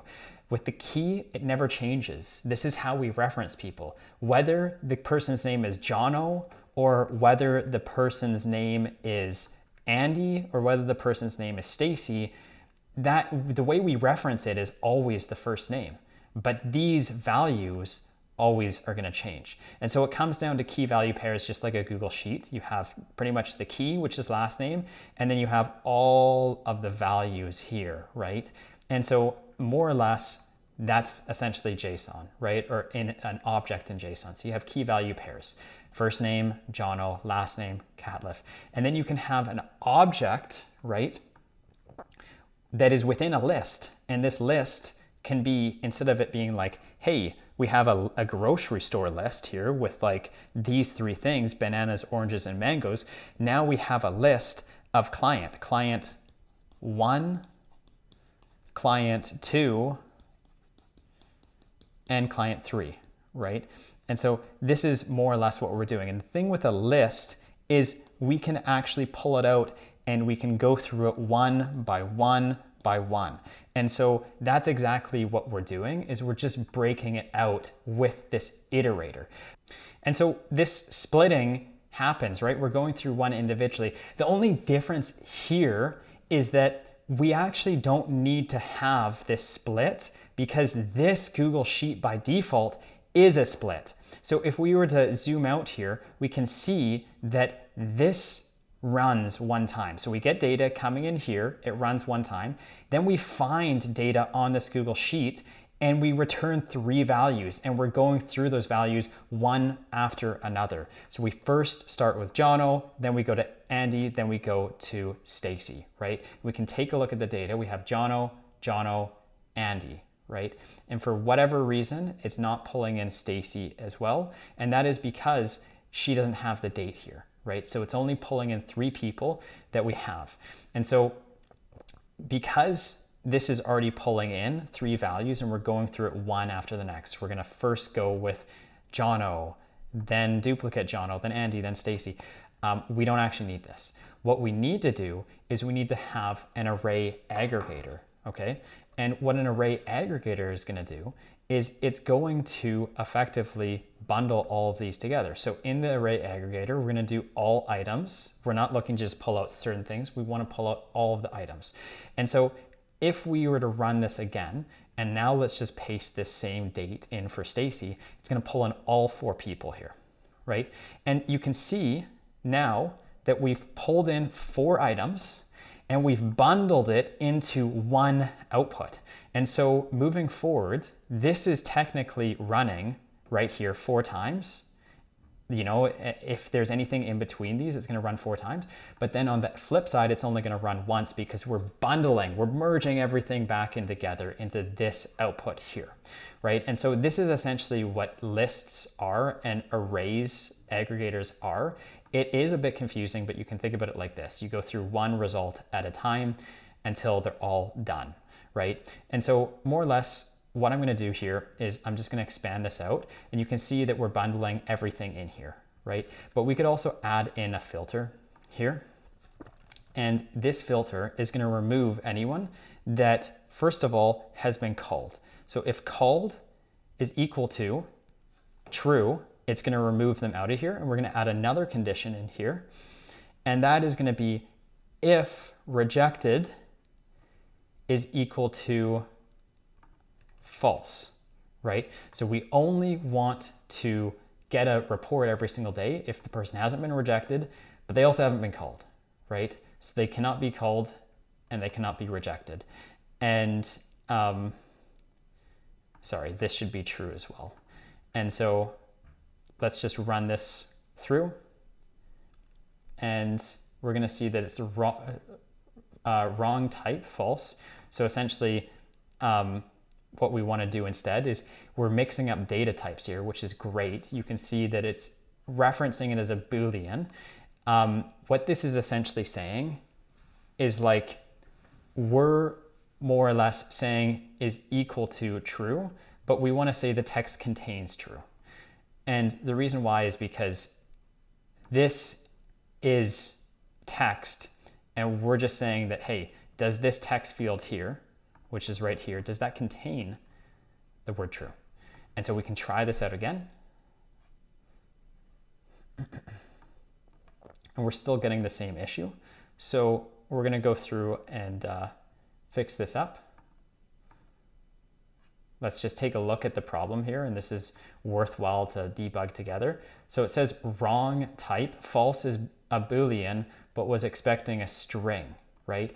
And so this is why you have to figure out data types early on, because if you don't, then you're gonna be stuck trying to debug things because you're like, oh gosh, like why is it saying Boolean when it's supposed to be text? Because if you're trying to match things like this and it's not the right data type, then it's going to be problematic. So maybe what we could do is the Boolean is false and the Boolean is false.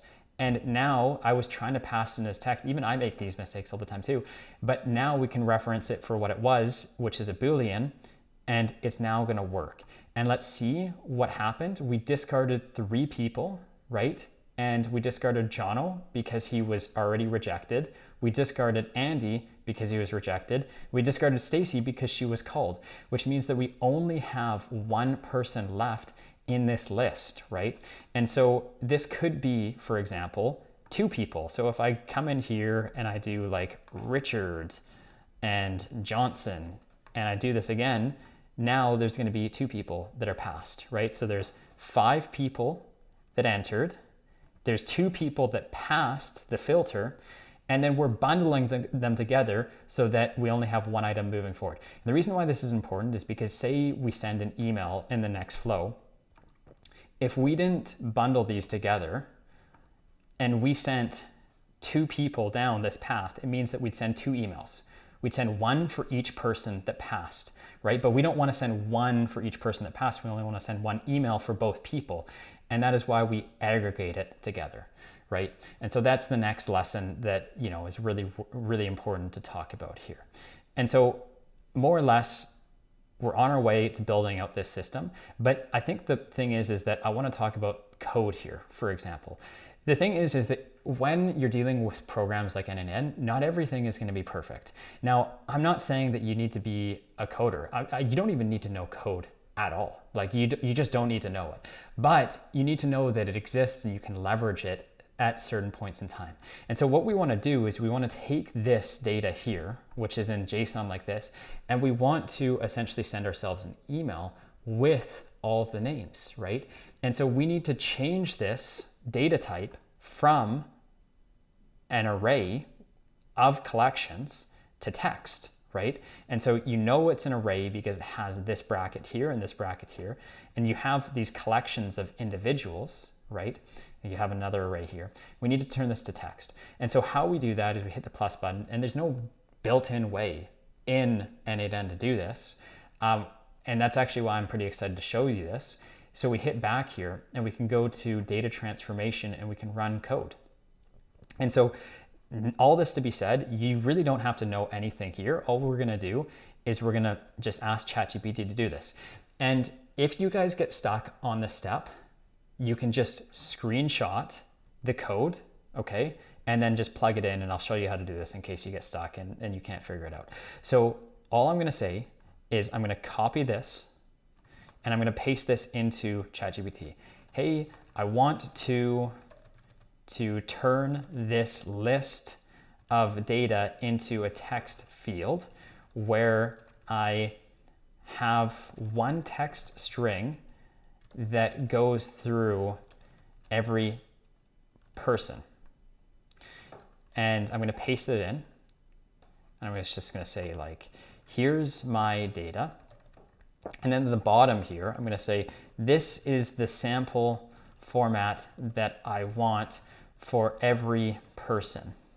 I'm gonna say name equals John Smith, email equals john@gmail.com, budget equals 10,000, and message equals hi. And I'm gonna say, can you please write me JavaScript code in n8n format to achieve this?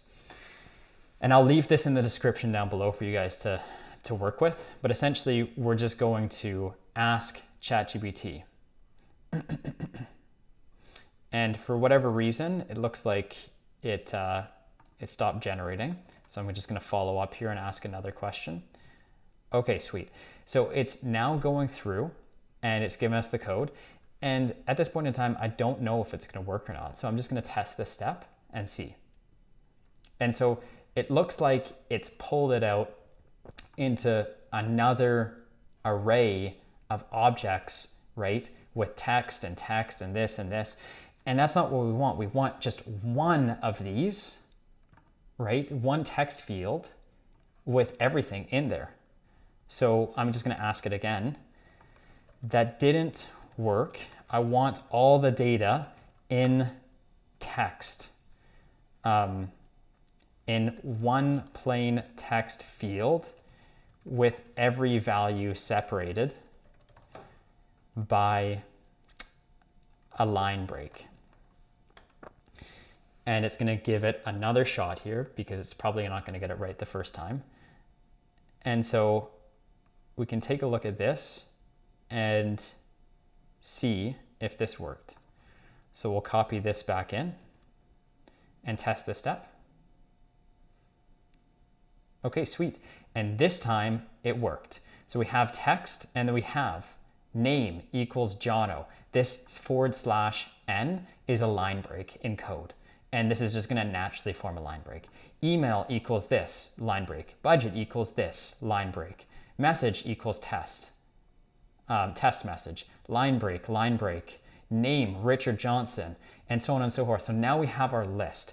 Now, if you guys are struggling with this and you want to figure this out, all you have to do is just literally take a screenshot, turn this into ChatGPT and say, convert this to text for me. And it's going to go ahead and take my screenshot and literally just please turn that screenshot into text for me. And maybe, okay, there we go, right? And so you can just ask it again, and it's literally just going to take that out, and you can just copy this and then paste it right back in here, and you're good to go. And so all we have to do is just merge this into Gmail and then just send ourselves an email. So I'm just going to send myself an email here, and I'm going to say list of new leads. And this is going to be in plain text. And we can just drag this text message over here and send that off. And so let's give this a shot. Let's test this whole workflow out. We've run the code, we've sent the message, and now circling back to my inbox here, we have a list of new leads. And here is all of the leads that came in for the day that both were not called and were not rejected, right? And so you can just set this up to run every single day. I just want to turn off this append n8n attribution, and then it's not going to send that weird thing at the bottom being like, this is sent by n8n and this is a marketing ploy to get as many customers as possible. Can you please sign up for n8n for me, please? If you want to avoid that, then you can just turn it off. But all this to say, guys, like, this is kind of scary, right? Dealing with code, but you don't actually have to do it. ChatGPT is going to do it for you. You just keep going through this process until you get it right. I'll leave the prompt down below to get this in the description or in the blueprints. And yeah, you can just go through it. And so that's more or less it. And right now this is triggering on a sub workflow, but we could actually just change this out. Maybe, you know what, I changed my mind and I don't want this to be a sub workflow. Maybe I want this to be a schedule trigger instead. And I want this to be like triggering every single day, maybe at like, I don't know, let's choose like 7 p.m. at the end of the day after, you know, everyone's gone to bed. And we can just say, okay, you know what, every single time at 7 p.m., this workflow is going to trigger. And you just automatically get notifications every single day as to who was called, who wasn't, all that kind of stuff, right? And so with this module, we went through a lot of different things. We went over the scheduler, we went over iterators and aggregators and all of that kind of stuff. And just to kind of recap this one more time, because this is like super important, we have multiple different data types. You guys are familiar with most of these. You got text, you got numbers, you got Boolean, true or false, we got date, and we also have files like binary. We're going into this later. And then these two are the ones that you're probably unfamiliar with, arrays and collections. That more or less in n8n kind of looks like this. This is JSON. And then anything that's an array is just a fancy way of saying a list. And it's anything contained within this square bracket and this square bracket.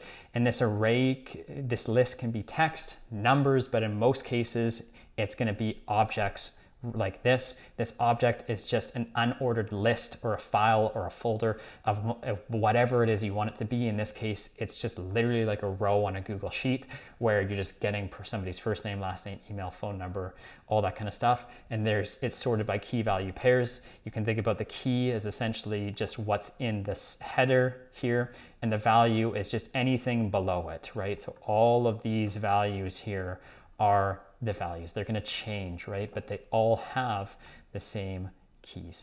And so essentially that's more or less what data types are in n8n and just in general. I know it's kind of boring and it's technical, but out of everything to learn, that's probably going to be one of the most important things that you can learn. And so circling past this, what I want to do, guys, is we just have 2 workflows left, is I want to talk about building these out. The first one is going to be really simple. It's going to be a webhook and an HTTPS request, and kind of showcasing what these are. So let's type in webhook for a new workflow, this is essentially just saying if you send data here, it's going to start this workflow. If I just copy this and I start this trigger and I'm listening and I just go to that URL, it's going to say workflow is started, and we actually have data. We just, we don't have that much data, but that's data in and of itself.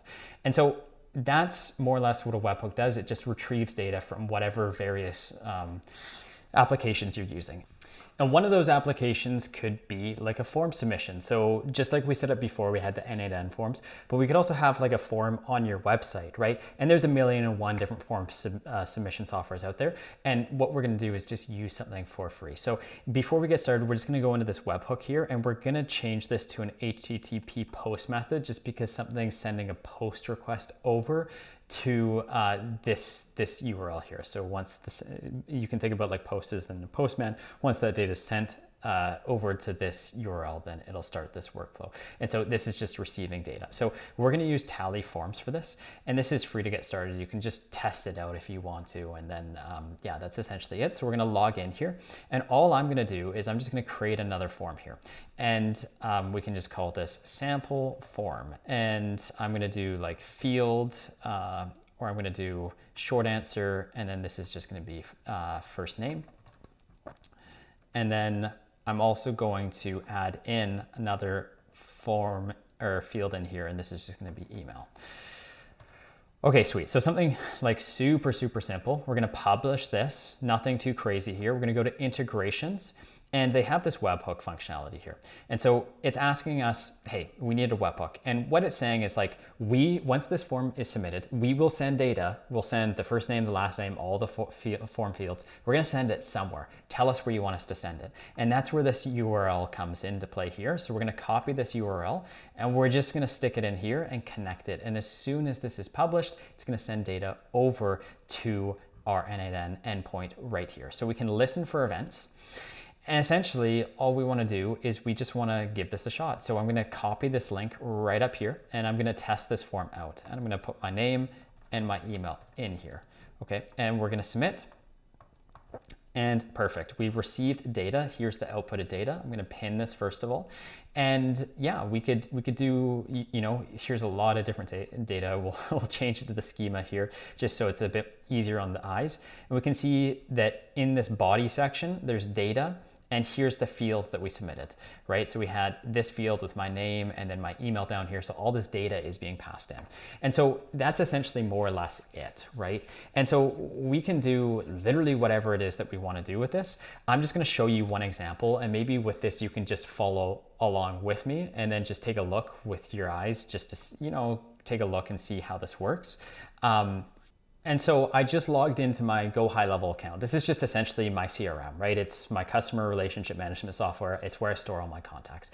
And so I'm assuming you don't have access to this. So I'm just going to show you kind of what this looks like. And essentially what we're doing here is we're just going to, I just need to refresh this page. We're essentially just going to send data, okay, that we received from this form, right? So somebody fills out the form, we receive it in our webhook, and we want to just enter that into like our CRM. We want to create a new contact. And so we can do that I'm going to show you this in the CRM, and then I'm going to show you a practical use case so that you can kind of take a look on your end.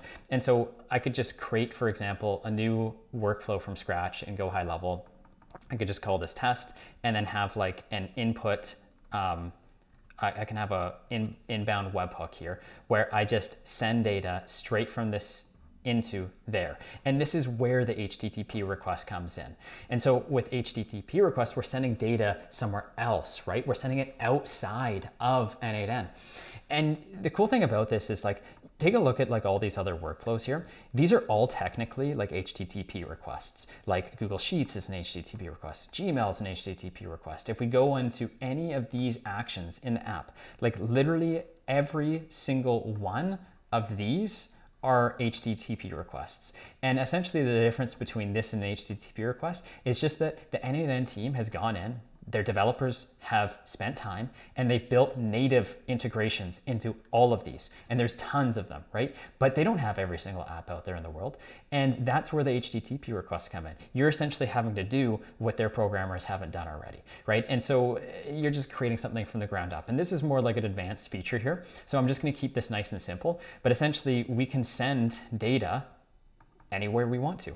And so the method is like, essentially saying, well, what are you trying to do with this? A get method is essentially saying, hey, we want to retrieve data back from a source. So I'm going to like send off data from my to my CRM to retrieve information about a client. Or posting could be like, hey, I want to send a new client from this form submission. I want to send that into the CRM to create. Delete is delete, and then update is updating somebody, or patching is updating, and putting is put is update as well. And so that's essentially it. All we're going to do is we're going to post, we're going to send data. We're like a postman, we're delivering it to our CRM to essentially add somebody in there, and we're just going to add in the URL here. And essentially, more or less, all we need to do is send a body. And there's multiple different ways of structuring this, but the easiest is the key value pairs here. And I'm just going to put in name, and I'm going to put in email. And so effectively, that scared me. I had like a pop in my right next to me. I don't know if you can hear that or not, but that definitely startled me. So I'm going to put in the values here, like the name that we got from the form, and I'm going to put in the email. And we have this data, we're good to go, and all we have to do is test the step. And we sent it to this URL, similarly to how the webhook we had to, update in this. We had to put this link here saying, hey, send data to here. We're also saying in the inverse, we're saying, hey, here's something from an external source, and send it there. And we can see that the request has been received. And so if I just look at the data, I can see that I passed in that email and that name. And this is a quick way to, send data into your CRM. And then like literally in 2 seconds, right, you could essentially have a module, and this is outside of the scope of this, but you could have a module that is like call. And in 2 seconds, bam, somebody requests the form. 2 seconds later, it's like it's calling you or the sales rep, and they pick up the phone and it patches them into the client. And that client every time is gonna be like, holy crap, you guys called me that fast? Like, that's insane, because it's all automated. There's nothing that you're doing manually here other than picking up the phone. And so that's essentially that. Now we can try a different way with something that's a bit easier. So if you guys go to requestcatcher.com, or if we just type into Google request catcher here, this is a simple way to test it out. So this essentially just receives information that you're sending. So you can put anything here, it doesn't matter. And we're just gonna send data here. And so effectively, we just have to copy this, right? And come back in here, and I'm just gonna send the same data to the link we just created here in this URL. And so if I test this now, we can see the request is caught, and we received all this data, like name and email. So point being is like, you don't have to use just go high level. You could use HubSpot, you could use Salesforce, you could use 1,000,001 applications. Like there's just so many applications out there that you can use for this kind of stuff, right? And so this is more advanced functionality. You don't just have to use like HTTP requests to end the workflow and send data, but you could have like something here being like, hey, I want to get information from Go High Level or from my CRM. Like maybe I don't have the contact's email, so I need to, or first name or last name, so I need to grab that information, and then you can continue on with this workflow in additional steps, right? And so that's really cool. And so that's the fourth workflow that we've built out together. And then just the last one that I want to go over today is essentially building out this this more advanced n8n AI RAG system here. So we're going to circle back here. This is actually pretty fast to build out. And so let's just seriously, let's dive into it and let's get started. So we're going to create the final workflow here. And essentially all this is going to do is it's going to take a chat message. And so we're just chatting back and forth. And so bottom line is that's pretty much it. And then we have Google Drive here. And the only problem with this whole workflow is just this Google Drive module, because it's a bit of a pain in the ass to set up. And so all we're going to do is we want to download a file. So I'm going to go ahead and add in credentials. This is a bit of some work to get set up properly. So I'm just going to move these over to kind of show you how this works. So we need a client ID and we need a client secret. If you're watching this in a year from now, you're probably not going to do this, and like all the other modules will just sign in. But for right now, they haven't built it out yet. And so what we need to do is we need to get this information. So all you have to do is essentially follow what I'm doing. You can open the docs and just read it here, but I'm just going to skip this and go into the Google Cloud console. I'm going to type this into Google. Let's go ahead and click the first link here, Google Cloud Console. The first thing we're going to want to do is create a new project here. And so we can just enter in new project, which is right here. And I'm just going to call this n8n-4 or whatever, I don't know. Super creative with the names today. And effectively, it's just going to take a couple seconds to load, and then we're just going to enter back into it once it has loaded up here, and we can start the process of this authentication. Now that we're inside it, just to make things simple, they do have a bunch of APIs that you can integrate into, which are down here, but I'm just going to do Google Drive up top here. And so all I want to do is click the first link, and then I want to enable that again. And so that's step number one, essentially finished here, right? We're just enabling the Google Drive for n8n to access it. And I'm going to search up Google Drive again in the search bar here and repeat this process. And I'm just going to manage it. And we're circling back to essentially the same page here, which we're going to create credentials. And for whatever reason, like, I don't know, I think at the time of the recording, there's just some bug, and it's like causing me to go in loops here. So I apologize just for that, but I'm just going to search it back up, and I'm going to manage this once again. And so effectively, this time we're able to create the credentials, and the bug is now gone for whatever reason. And so we can just go ahead and do so. It's going to be application data, and we're going to just type in a service account name. I'm just going to do like n8n and then create. And from here, we're going to select a role, and I'm going to be an owner on this, and we're going to click continue and then click done. And this step is now completed. And so from here, what I would like to do is I would like to effectively go to the OAuth consent screen and start this process down here below. And so we'll click get started, and I'm going to call this an app name n8n-4 or whatever. I'm going to enter in my email here. This is going to be an external app. This is all boilerplate, just to let you know. So I'm going to enter in my email here. And then we're going to click next, and I agree, continue, and create. And so we've created the second part of this, which is the OAuth. And lastly, we're just going to create this OAuth client here. And this is going to be an application type, web application. And again, I'm just going to call this like n8n or whatever. And we have this URI down here, right? Authorized URI redirect. So we're going to add this and circle back into n8n and copy this link and then paste it in here.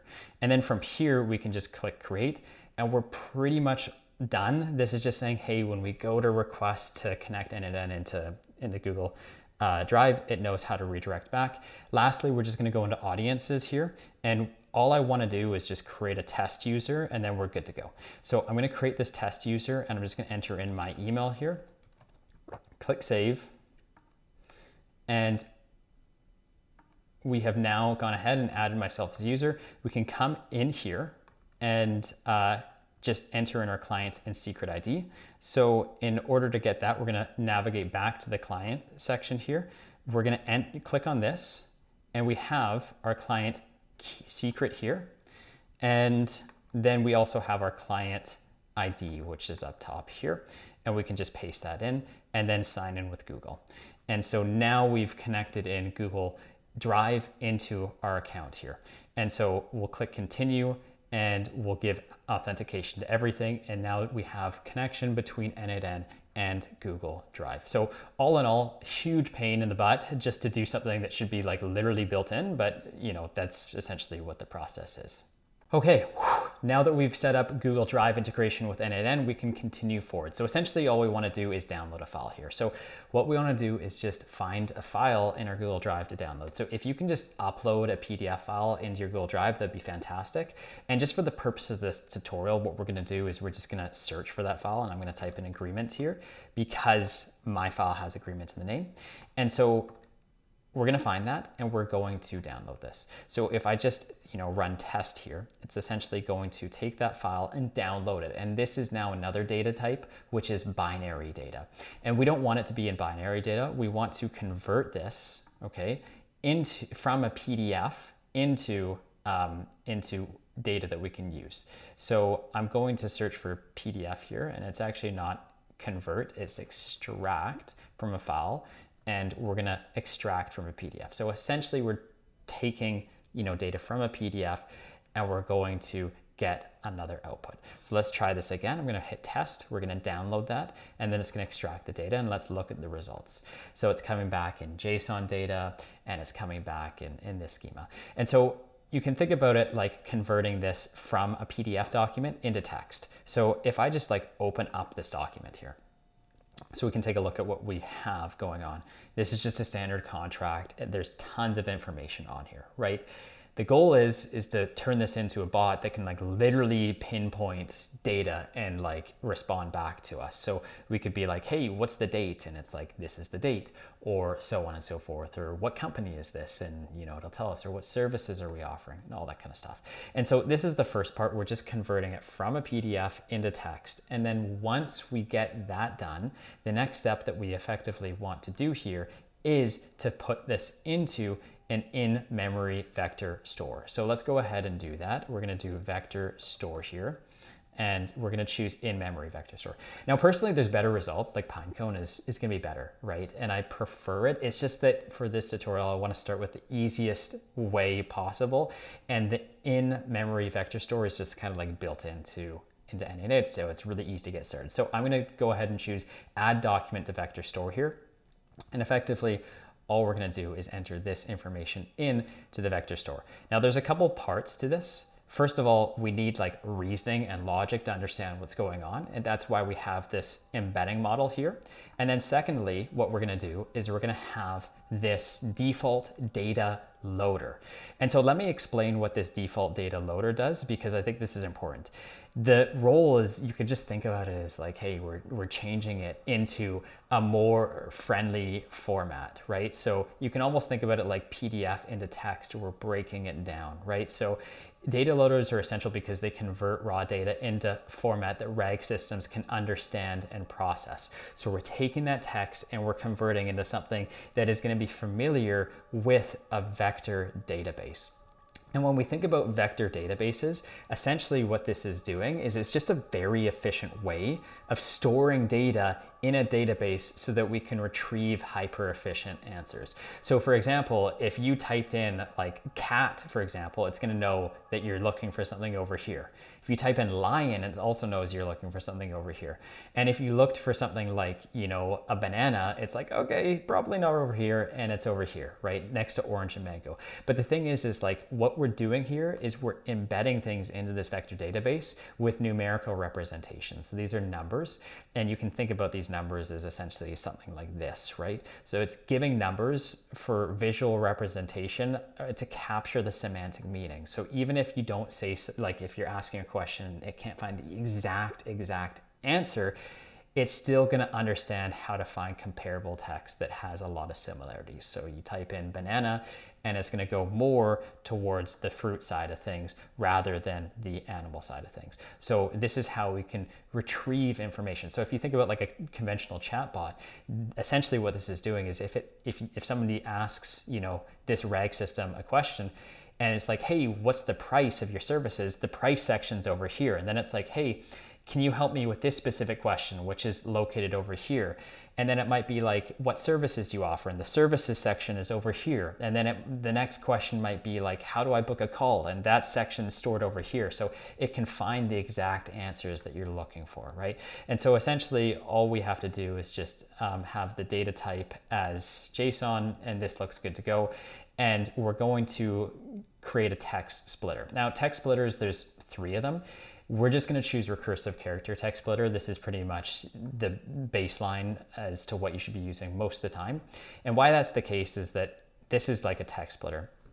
When you're dealing with RAG systems and vector databases, you want to break the text down into smaller bite-sized chunks, because if you just load in one document, it's just way too much information to process. So you need to break it down into smaller pieces. But the question is how do you break it down into smaller pieces?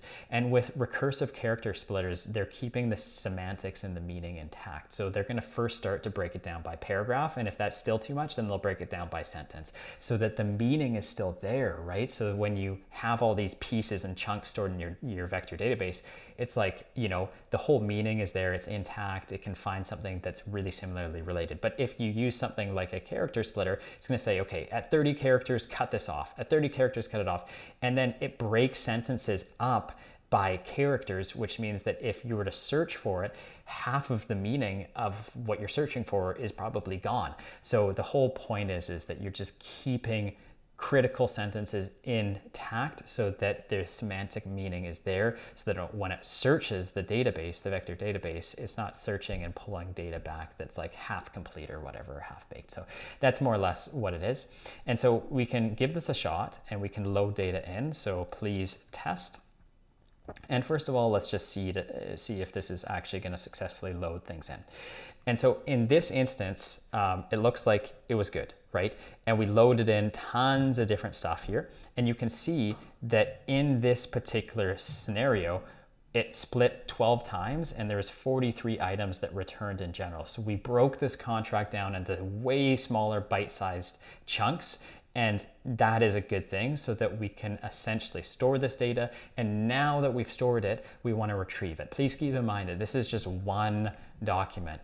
If I was to, you know, do this for my company, I'd be loading in like 1,000 of these documents, 500 website pages, all of my standard operating procedures, every single text and email and every single piece of information so that it knows everything about us. And the whole reason why I'm going over this too is because I just think that this kind of information here is critical to AI agents and to n8n in general. And this is what makes it stand out, you know, apart from things like make.com or Zapier. And so that's the first part. And what we can do now is we can focus on the second part where we're essentially trying to recall this data with an AI agent. So let's go ahead and do that. We're going to hit the plus button and add an advanced AI agent in here. And effectively, this is good to go pretty much outside of the box. We can just cancel out of this, and I'm going to drag this up a bit. And similarly to before, we need the brain of the operation, which is the chat model, which is just going to be OpenAI GPT-4o. And we can put this over here. And then like before, we have the memory, which is the window buffer memory. It's just the built-in memory from n8n so that we can remember past conversations and ask follow-up questions and all that kind of stuff. And essentially the last thing that we're doing is we're just calling that in-memory vector store again. So memory, we're going to type in memory store again. And more or less, this is like the company, you can name this whatever you want, but company knowledge base. And please call this tool, this is just a description of when to use it. Please call this tool when the user has specific questions about the company / contract. Okay, perfect. And we're going to go ahead and save this.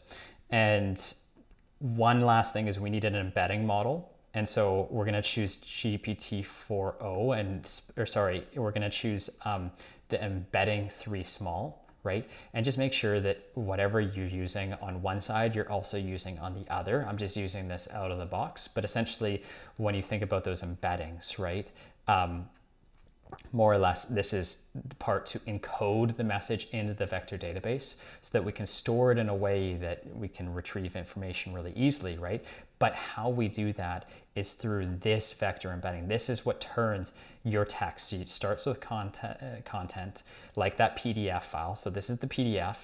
And then we go into the embedding model where we're changing it using that text 3 small from ChatGPT. We're embedding that text and that document into these numbers, right? So we're essentially going from like, hey, we have this contract here and we're taking all of this text, right? And then we're going to merge that into this vector database. And how we do that is by taking that text and putting it into an embedding model to change the words into like these characters here, right? And so that's effectively more or less what's going on here. And so if we circle back to this, now what we can do is we can just give this a shot and see if this works. So I'm just going to say, hey, can you tell me the date on the contract? And let's see the response that it gives. So it says the date of the contract is November 19th, 2024. And so it knows this not because it's just, you know, answering randomly, but it's pulling this in from the contract. And so it looks like there may be, yeah, so essentially it's pulling this in from November 26, 2024. And so it looks like there's a lot of different dates here. So let's try another one here. Can you tell me what services are being offered? And let's go ahead and see. And this isn't perfect every single time, especially when we're working with such limited data, but it says DJ services are offered, photography services are offered, and videography services are offered. And then in addition, you have all these upsells that you can also ask. And that's pretty cool. It got it right spot on the first time. And so we have multiple services. We have DJ services here, and then we have photography services here, and then we have as well videography services here. And so this is essentially how you can create a RAG system that's trained on the history of your company's data. And you can do it like really, really fast. Honestly, the hardest part is just connecting in Google Drive, right? Which is kind of a shame because it should not be the hardest part. It should be a really simple process. But effectively, that's it. That's how you can create a RAG system that's just trained on the history of your company's data.